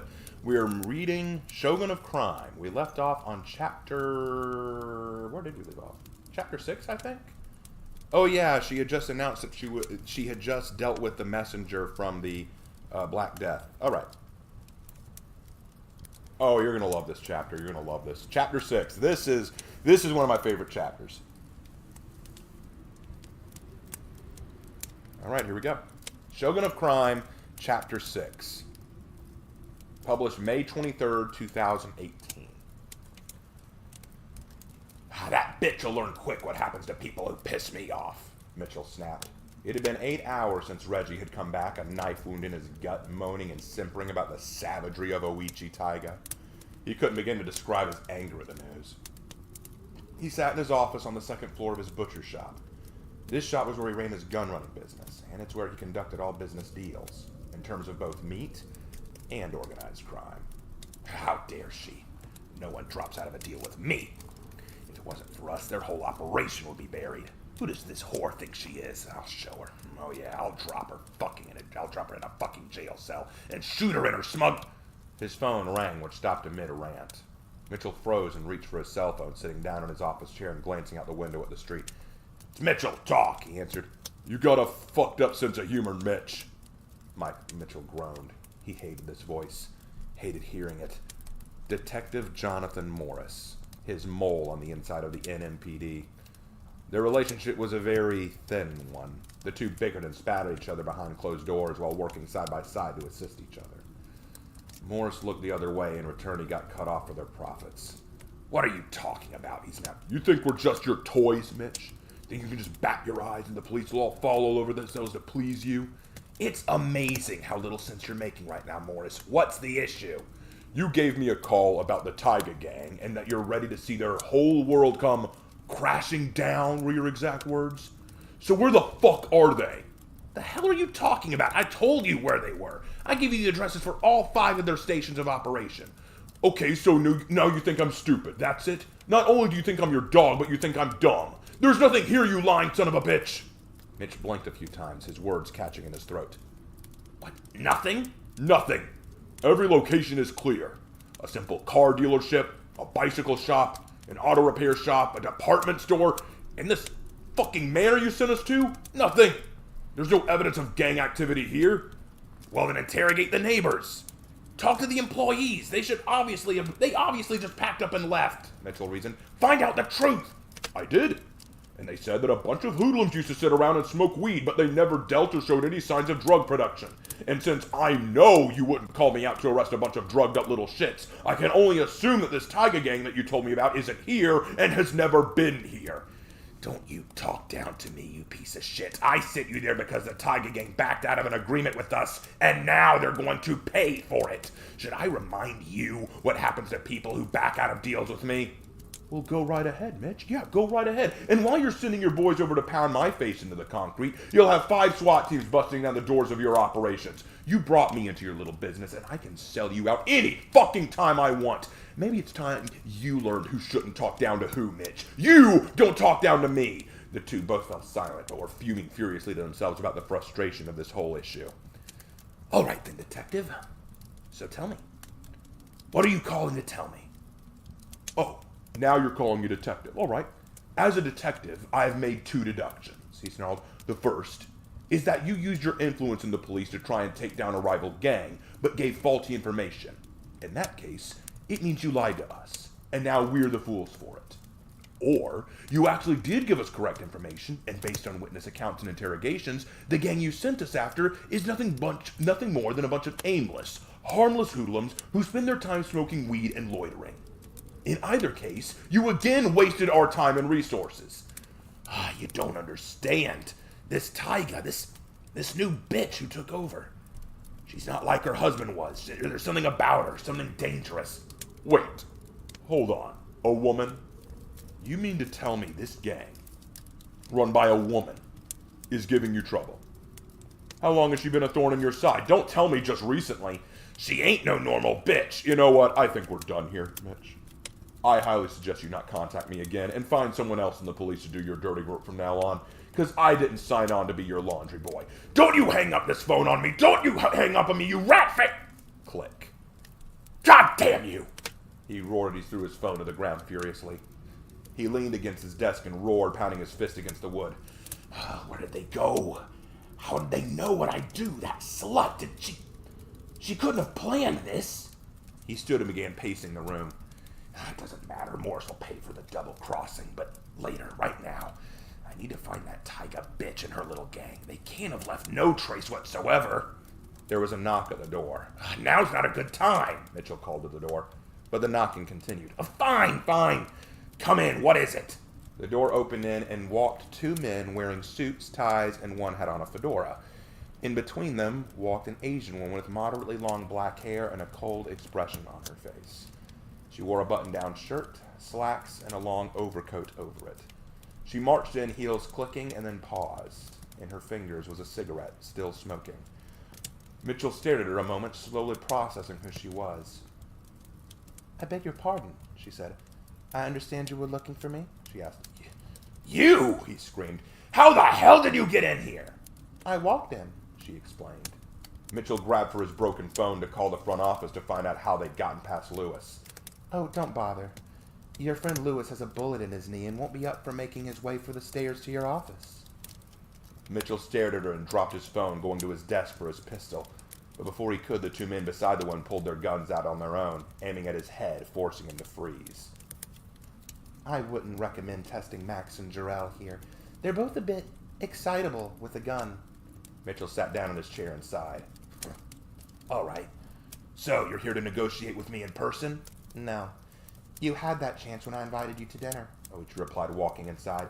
This isn't a negotiation, Mr. Mitchell. It's a hostile takeover. A what? He asked, surprised. As we speak, your 2 other gun-running facilities are being commandeered by my teams of cleaners. Don't joke, he laughed. Like you piss-poor gang can stand up to my boys. You're a sloth, Mitchell, she laughed. You've relied on the police to back you up and be your muscle for so long, you forgot how to actually use your own muscle. But certainly, let's put it to a bet, shall we? Oichi held up her cell phone and smiled. Call your boys. Ask them how they're doing. Mitchell took her phone and dialed in the number to the bakery a few blocks over. Hey, Artie, pick up the phone, he growled. After several rings, the phone finally picked up. Artie, what took you? Arthur can't come to the phone right now. Put him on the damn phone! Sorry, sir, but I only take orders from Miss Taiga. Mitchell nearly dropped the phone in horror and then looked to Oichi in fright. who was smiling that same cold, predatory grin. She wasn't human. She was a tiger, leering at her prey. You come! Watch your mouth, she snapped, forcing him silent. Choose your words very carefully before you speak to me. Mitchell felt his blood run cold. I promise you that what happened to your bakery is happening to your gas stations, your toy store. All of your smuggling houses are falling under my jurisdiction. How? How the hell did you do this? Your fucked up little band of rejects were shit just 2 days ago. I knew what kind of man you were the moment I met Rat. That emissary you sent for that dinner negotiation? Leach replied. You're a germaphobe, Mitchell. You're afraid of getting your hands dirty. You don't want anything tied back to you. Rather than meet me in person, you send a punk to do business with me. One who clearly was a waste of flesh and bone. Your major smuggling warehouses were far enough away from this place for you to have plausible deniability, and were governed by individual management so that, should they ever be outed, you can simply claim they had nothing to do with you. And you use the police to influence, to flex muscle, and protect your interests. Oh yes, you built up quite the little fortress, Mitchell. I was even a little impressed at first. She leaned back and crossed her arms, nodding, until her eyes opened again, and there was again that flash of ferocity. But the weakness was clear from the start. Those who hold everything at an arm's length eventually lose connection. Very hard to maintain a grip on your assets if you don't keep them close. I knew you'd send the police to our warehouse because you wouldn't dare risk drawing attention to your own boys going there. And when they found nothing but maybe the remains of a group of hoodlums and losers, they'd lose faith in you. Police don't like being treated as loyal hound dogs to gun runners, after all. And while your police protectors ran your errand, my men entered your smuggling dens and systematically took them apart. You! Michelle couldn't speak. He was too blown away from her explanation. He tried to scream, swear, curse, demand answers, but the glare from her was enough to silence him cold. And now you have a choice to make, Mitchell. Killing you would be messy and would draw more attention from the law than I'd like right now. But I don't have to kill you, dear. Once your rivals and business associates find out that you've been dethroned, they'll climb over themselves to kill you and clean up the scraps. You haven't made a lot of friends, have you? Screw you! So all I have to do is kick you out on the streets and send word out that the great Black Death Syndicate is now mine. And its former boss is, what's the English phrase, on the goat? On the lamb, miss. Max corrected her with a polite bow. Thank you, Max. Yes, on the lamb, she replied, smiling. Fitting. You are about to be led to slaughter, as I understand. As if speaking on the subject was just a casual lunch date, she just smiled at him. But, Mitchell, I'm willing to offer you a modicum of protection. Surrender your assets to us willingly and get out of town. Allow us to put our own crews in charge of your businesses, and then kindly vanish from the map like you never existed. Do that, and I promise you, we won't tell anyone what rock you crawl under. What gives you the right to do this to me? He finally screamed, jumping to his feet. You show up in this country for less than a week, and already you start by dismantling and destroying what I've built up for years? This is my life's work! Your life's work? Luigi asked. Are you willing to die for it? What? Are you willing to die for it? She asked. Fight back. Make a final stand against me and do everything in your power to get it back. Will you die on this sword? She demanded. The coldness in her eyes was not joking or sarcastic. She was dead serious. It was truly an honest question. He started to answer but didn't. His whole body was quivering in fear at the reality of his answer. I'll take that as a no. Well, then I guess your life's work wasn't worth your life then. She stood up and wagged her finger for him to walk out from behind his desk. He hesitantly and quietly did so.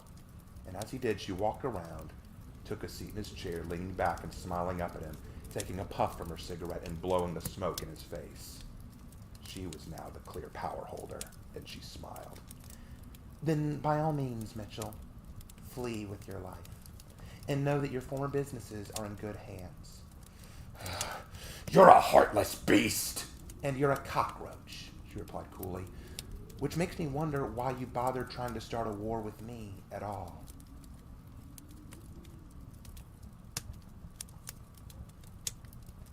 And that was chapter 6.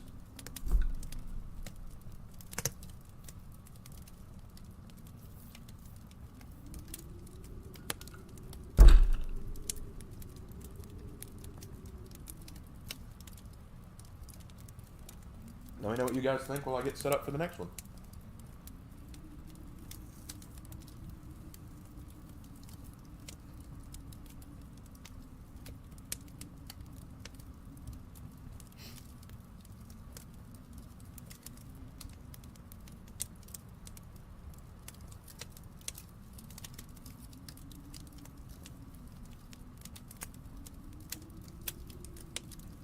All right. Well, time to get moving to the next part, I suppose. All right.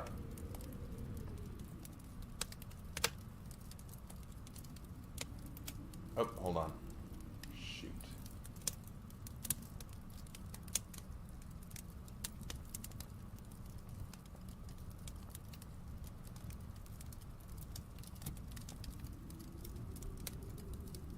Okay, there we go. Fix it. Had a little bit of a problem. All right, there we go. Fix it. All right.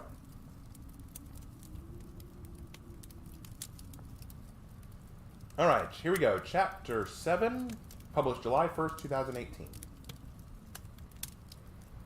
Hey, Marcus, Alex called, approaching the young man going through boxes of files and information concerning the syndicate.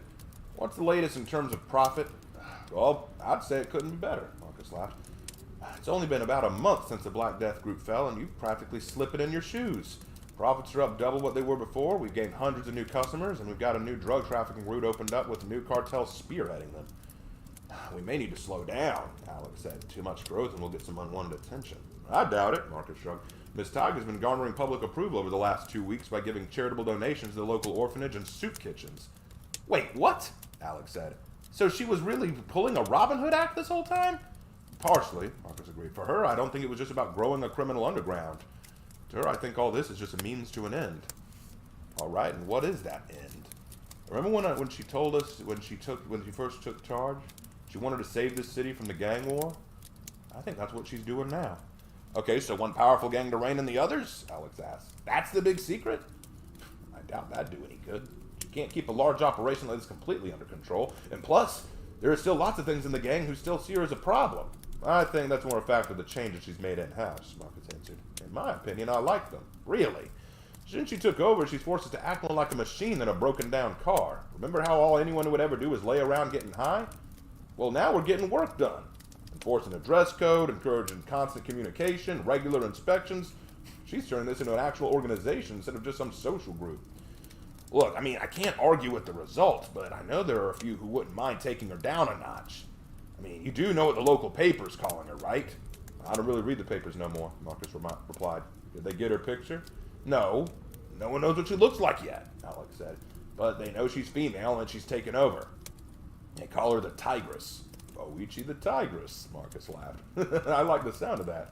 It puts a target on her back. Well, good, Marcus smirked. What kind of criminal group would we be if we didn't get any notoriety? After all, that's the whole reason the Black Death lost its favor with the police. They sent in the cops after a small-time gang with no notoriety. But now we have it, and we can use that. Speaking of which, where is the boss? I wanted here to hear the news. I think she's out shopping this morning, Marcus answered, returning to his filing. Shopping? Alex scoffed. Her? Well, she is a woman, Alex, even if she can fall victim to materialism. I know, but damn, I just can't see her acting girly. The way she came in and took charge, the way she could stare down a devil in her face, the mercilessness she takes, I guess I just couldn't see the Tigress that way.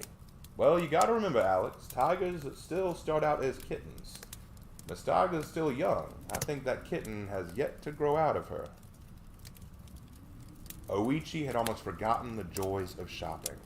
In Tokyo, she used to go out with her school friends after classes or on weekends to go find new designs, listen to the most popular new songs, and see any movies out. It was from such movies as The Godfather that Oichi had grown to idolize the Mafia of America. It had pained her to see what they were no longer the romanticized organization that she believed they were. The gangs and organizations she'd seen here were nothing more than cowards and punks who had as little self-respect as they did hygiene. This was a release for her, an escape, as it were. She walked through the small clothing shop. She marveled at the elegance and beauty that could be found in simplicity. She just found herself enjoying everything. These were not overly priced dresses she was looking at, but they were cute. How her lieutenants would laugh if they saw her like this, fawning over articles of clothing like a common schoolgirl. She didn't think about this, though, as she sat down her purse to take down the beautiful white dress and hold it against her breast to see how it might look. It was a tempting buy for the cheap price. Probably a nice Sunday dress. "This is beautiful," she said.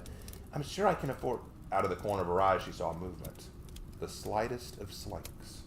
There was a man in a hoodie and ball cap walking past her, and casually, as if stretching his arms, scooped up her purse and began sprinting towards the door.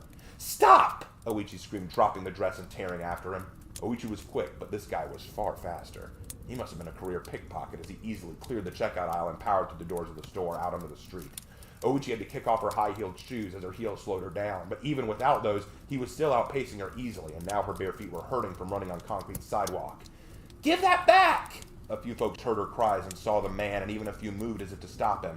However, most saw him just out of reach and out of mind and made a move to aid her, but then stopped short, finding it easier not to try. Oichi silently cursed the laziness of these people, wondering if she was the real criminal here. She didn't give up, though. She ran harder and harder until her feet were surely blistered. She roared for him to stop again, but this time, from out of nowhere, as if stepping out of a pocket of thin air, a man burst out and slammed his shoulder into the thief, causing him to crash to the ground. The thief threw himself back on his feet and tried to run again, but the new stranger snatched the man's ankle and he tumbled. The two engaged in a fierce ground grapple, and finally the new man got on top of the thief and slugged him with a sickening power across the thief's right jaw. "Turn over!" the stranger snapped. He grabbed the thief and spun him onto his stomach before grabbing both of his wrists and pulling them behind his back. Oichi felt a shadow of a smile creep across her face. This complete stranger had helped her. He'd saved her purse. She hobbled to him, but winced and fell to her knees at the pain of her bare feet. Sprint had finally come to collect its due. She simply watched as a small crowd gathered around to watch the man hold the thief down until a pair of uniformed cops came forward to arrest him. The stranger stood up, picked up the purse, and making his way out of the crowd toward Oichi. She looked up at him and got a look at his face. He was handsome. Dark brown hair adorned his head like a crown, spiked and wild from running at breakneck speed. He had sweat on his brow, and he appeared to be rather fit as well, with little in the way of stomach fat to slow him down. He was wearing a light blue running shirt and jogging pants, as well as running shoes, implying he'd been on a jog when he decided to help Oichi. He had the most fascinating dark eyes, like a pair of glistening stones. He held out Oichi's purse to her and smiled. "And this is yours, right, man?" Oichi beamed and took it from his hand, glad to feel its familiar weight. "You were very impressive," Oichi giggled. "Did you play football?" "In high school, but wasn't much good at it," he chuckled. "Here, let me help you up." He held out his hand to her, and Oichi took it, allowing him to ease her to her feet. The crowd was disappearing now, the excitement gone now that the thief was being taken away. Oichi stood once more and cried out in pain, lifting her foot to see there were red blisters on her bare feet. The stranger took notice. "What on earth? Did you chase that guy without shoes on?" My heels didn't help me run very well," Oichi admitted. "Crap, you should get those bandaged before you put on shoes. I have a first aid kit in my car. I'll take you there," he offered. I can't really walk," Oichi explained. "I'll be fine. I'll just go put on my shoes and go home. I can make it that Ah! Oichi suddenly felt her arm being lifted over the man's shoulders and began helping her walk as a human crutch. "Let's take you back to where your shoes are at least," he chuckled. I can't just leave you alone with your feet like that." Oichi wasn't sure if she should slap him or thank him, so she said and did nothing, but only stared in amazement at the dedication of this man, whoever he was. "What's your name?" she asked. "I'm Officer Todd Edwards." "Edwards?" Oichi asked. "Well, technically it's Todd Edouard after my mother, but frankly it's just easier to say Edwards." Oichi felt a twinge of discomfort at the news. Her rescuer had been a police officer. He didn't wear the uniform, but he was an officer. That explained his actions after subduing the criminal. He was trained to catch thieves and gang members, and in his hands he had her. Should he find out who she was helpless to get away. Her feet wouldn't let her far. Her situation was more than slightly desperate. I see. Well, thank you very much, officer," she said. "And may I ask your name?" Edwards asked. Oichi froze up a moment and gulped. Could she risk it? "Oichi Taiga," she finally blurted. There was a pause and a flash of surprise went across the young man's face. Had he figured it out? Did he know? "Oichi Taiga," he asked. "That sounds foreign. Are you from out of country?" "Yes, I flew in a few months ago from Japan," Oichi answered. "Well, your English is spectacular, Miss Taiga. Welcome to New Mercia," he said with a polite smile.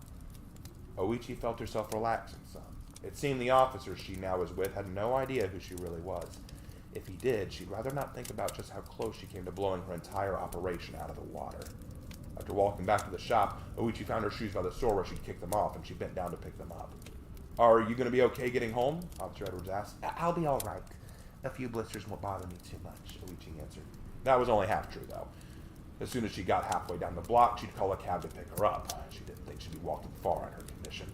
Well, in that case, I suppose this is goodbye, Edward smiled. He reached into his pocket to pull out his iPod and reach for a pair of headphones, getting himself back in gear to jog. It was nice meeting you, Miss Taiga, though I wish it was under better circumstances. He turned to leave and checked his watch as if he was getting ready to run. Wait, Oichi called. Why was she stopping him? Let him go. Don't let the officer stay and potentially learn who you are, she thought. Yes? He asked, taking out his headphones again.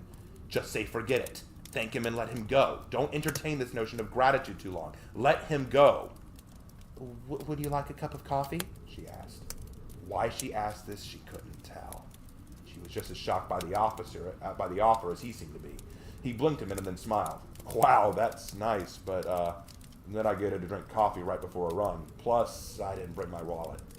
Now's your chance, she thought. Just let him leave. Let him go and say another time then. In fact, don't say anything. Just nod your head and let him go. Don't take another look into his eyes. It's my treat, Oichi breathed. After all, you did get my purse back, and if you can't drink coffee, how about I buy you a tea or water? Why are you doing this? She thought desperately. This makes no sense. You're only putting yourself in danger. Well, it's really unconventional, but I can't turn down an offer like that, especially since I'm done with my run. Done? Weren't you just about to? Yeah, that was mostly to show off to you. I don't think I could run another step. He chuckled sheepishly. Oichi found herself giggling despite herself, and she hobbled towards him. As she took a step in her heels, her feet gave way and she squealed in surprise as she fell. Careful! Todd threw himself forward and grabbed her arm to stop her. Are you all right? Oichi nodded, though she truly wasn't okay. Every part of her being was in defiance of her heart. Why was she entertaining this man? Why was she offering to drink with a police officer? The very man who would willingly throw her in prison or deport her if he knew the nature of her family and her business.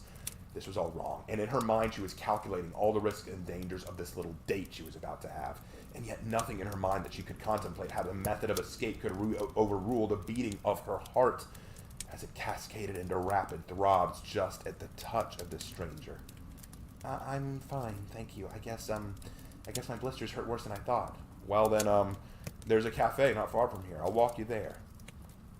Edward smiled, taking her arm and helping her down the sidewalk towards the cafe. Every step was pain for Oichi, but it was also invigorating. The sensation of being with Todd was something she hadn't ever felt before, and though fear gripped her mind at the thought of what could happen, what could become of her, she also couldn't shake a strange sense of liking towards him. Who was this man, and why did she feel that he'd be dining with her more frequently than just this morning? And that is chapter 7. So, that was sorry, everything we had to read. So we were only reading 2 chapters of everything tonight, but if y'all want one more chapter of a story tonight, I will offer it. But which chapter we read is up to you guys. The only one I won't read right now is Tomi, because I've still got to edit the next chapter a bit. So, if you want one more chapter, which one do you want? Do you want Shogun of Crime? Do you want Monster Club? Or do you want Tempest Blade?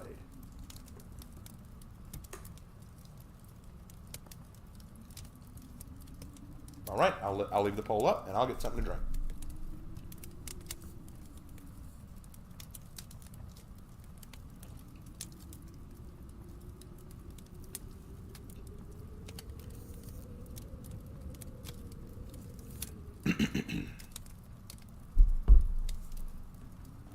Shogun of Crime is winning, huh? Interesting, interesting. I just can't read Tomiki again tonight because I've got to edit the next few chapters.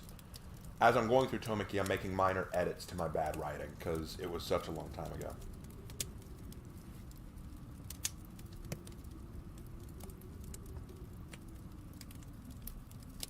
Alright, I think that's plenty of time. Let's see what won. Actually, hold on. Gotta grab one more thing. Okay. Sorry. All right. Now we're into the poll. Here we go. And the winner is Tempest Blade with 40% of the votes out of 15 votes. That is a surprise. I thought for sure Shogun of Crime would win that one. But, all right. That is just fine. All right. Let's take down Oichi's image. And let's put up the next one from Tempest Blade. Let me see. The next one from Tempest Blade should be...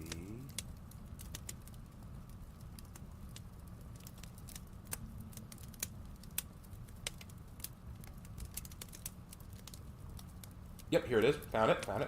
This is the next image for Tempest Blade. I'll put it up on the screen for you guys. There it is. Okay. It's still big. I'll need to lower it a bit. There we go. Lower it a bit more. There we go. And now we have it. Once again, another awesome image from Jay to give you guys an idea of what's coming up in the next chapter.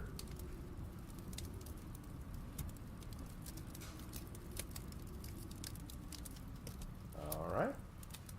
Let's go ahead and get to that chapter, and this will be the last thing I read tonight before we call it a night. Tempest Blade Chapter 5, published July 20th, 2017. As Raven cringes at his younger selves, right? I wasn't a great writer back then. I was still learning. All right. So does that mean we're taking a break from Tomi? No, I just need some time to edit some of the chapters. I should have some more next time, but it just takes some time. You know, I got to work through it. If we take a break from Tomi next week, we will do that, but I think it'll be okay. I might have 2 chapters ready by next week. All right, here we go. Chapter 5 of Tempest Blade, published July 20th, 2017. The morning sun greeted me with a warm and gentle kiss on the nose from outside the window. I stirred and sat up looking out the window of my meager room and took in the sights around me, blinking several times to wake myself up. Good morning. The tiny little voice caught my ear and I spun around to see her. Anya stood at the foot of my bed, awake, healthier, and smiling. I smiled back at her and rubbed the sleep from my eyes. Hey, Anya, when did you get up? Old man say get up. It backfist. Backfist? You mean breakfast, I laughed. Breakfast. Don't hurt yourself, I grumbled, standing up again and walking towards my boots, slipping them on. Anya ran and picked up my sword, running back to me with it, holding it out as if expecting me to take it. I shook my head. Not yet. Let me get a shirt on first, okay? I then took note of the way she was holding my sword, and to my surprise, she held it well. The untrained individual would hold it sloppily, with one hand loosely around the sheath, allowing the sword to shake and rattle. But Anya held it with 2 hands, keeping the sword horizontal and parallel to the ground. But she even knew enough to keep the sharp edge of the blade facing upwards to prevent dulling of the blade on the sheath. This girl had at least some knowledge of swords.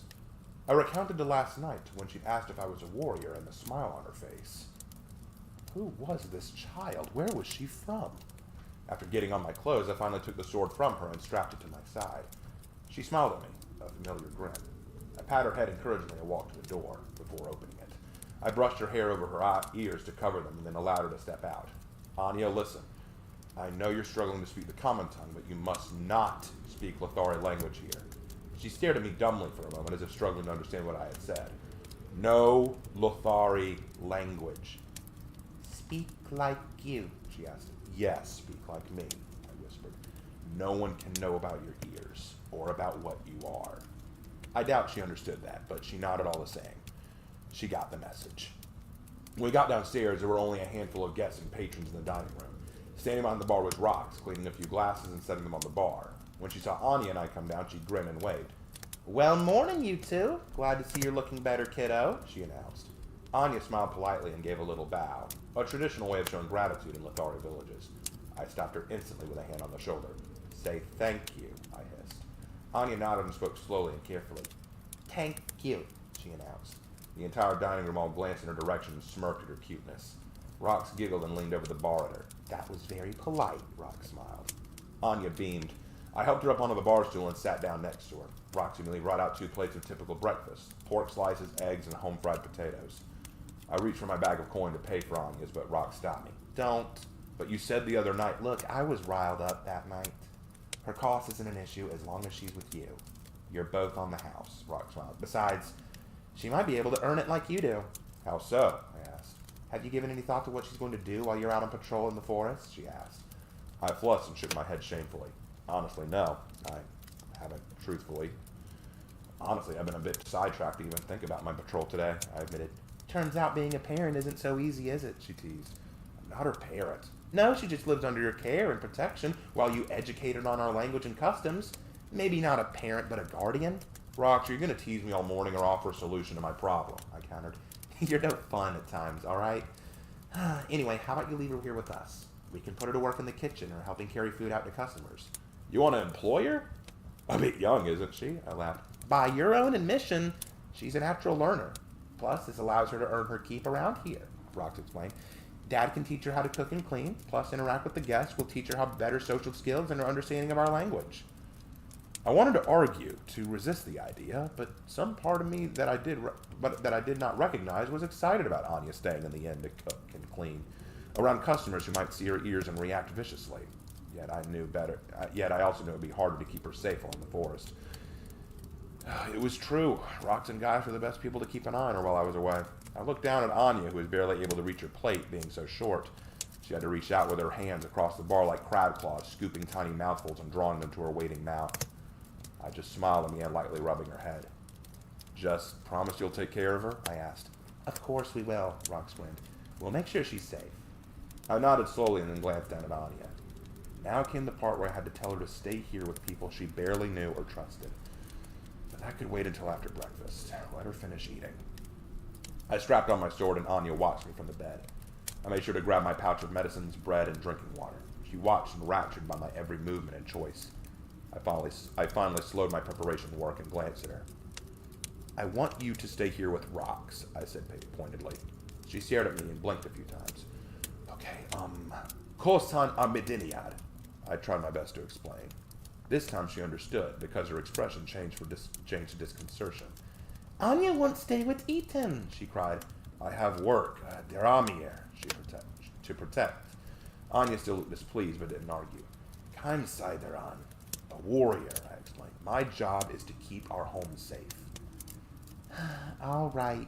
I still love hearing her use that word. Look, Rox and Guys will take care of you. Just do what they tell you, and I'll be back tonight.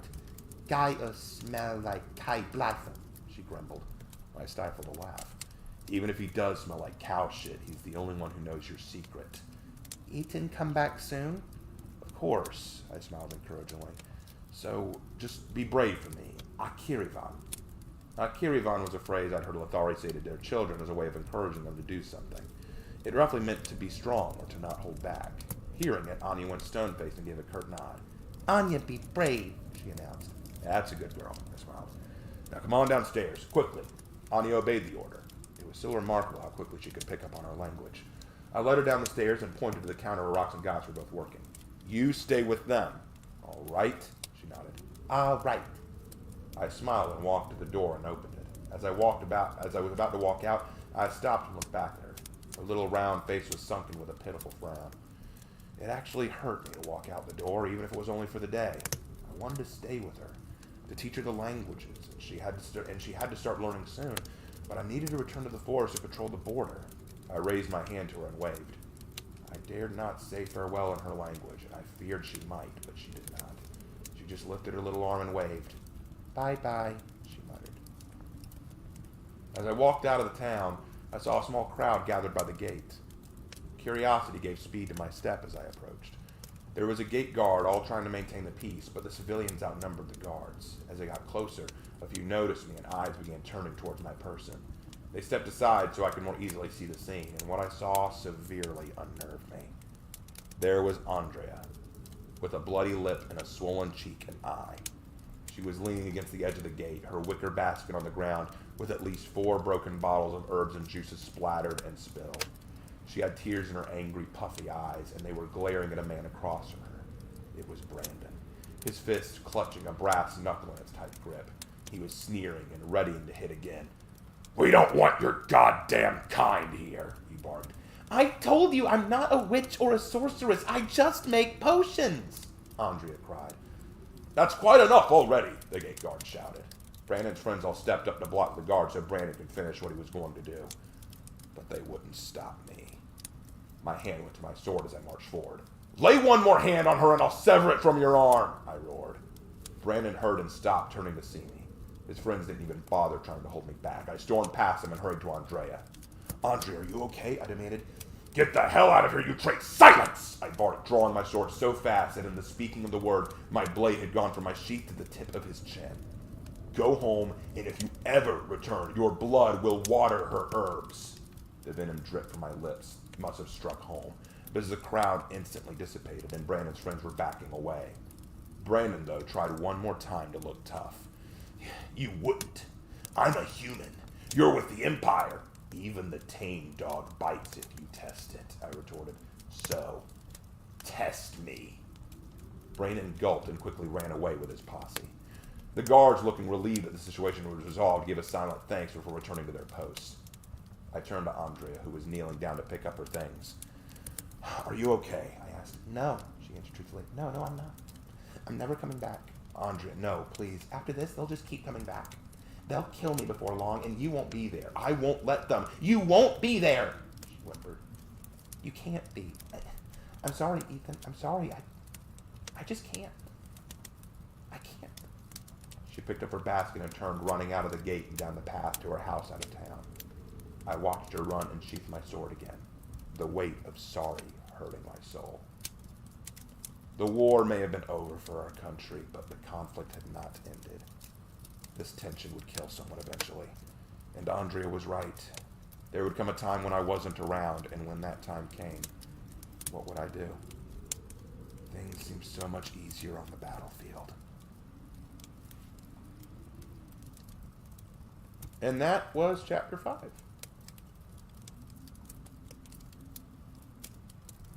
Pretty cool, right?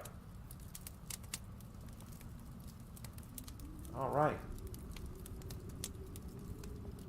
Believe it or not, in the next chapter, we actually go into a little bit of his history. We go into one of his big battles. Just to give you a taste, I'll even share with you the image that Jay drew for that chapter. 1 second. I know I've got it here.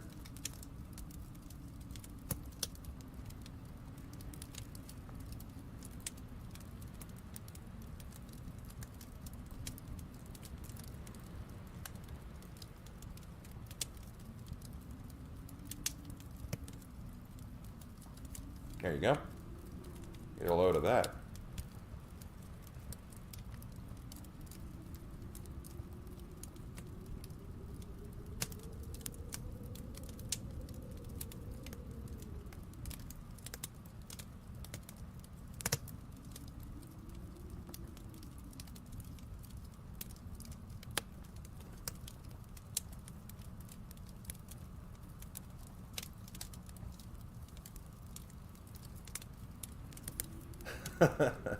Already people are just telling me good night.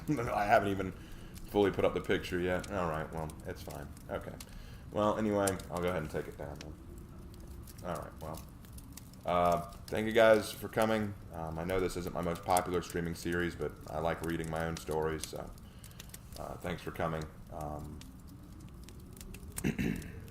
Anyway, we'll try again next Monday, read some more stories. Maybe we'll have some more Tomi. We'll definitely have some more Tempest and Monster Club and Shogun. Yeah, thank you guys so much, and I'll see you in my next video. Take care.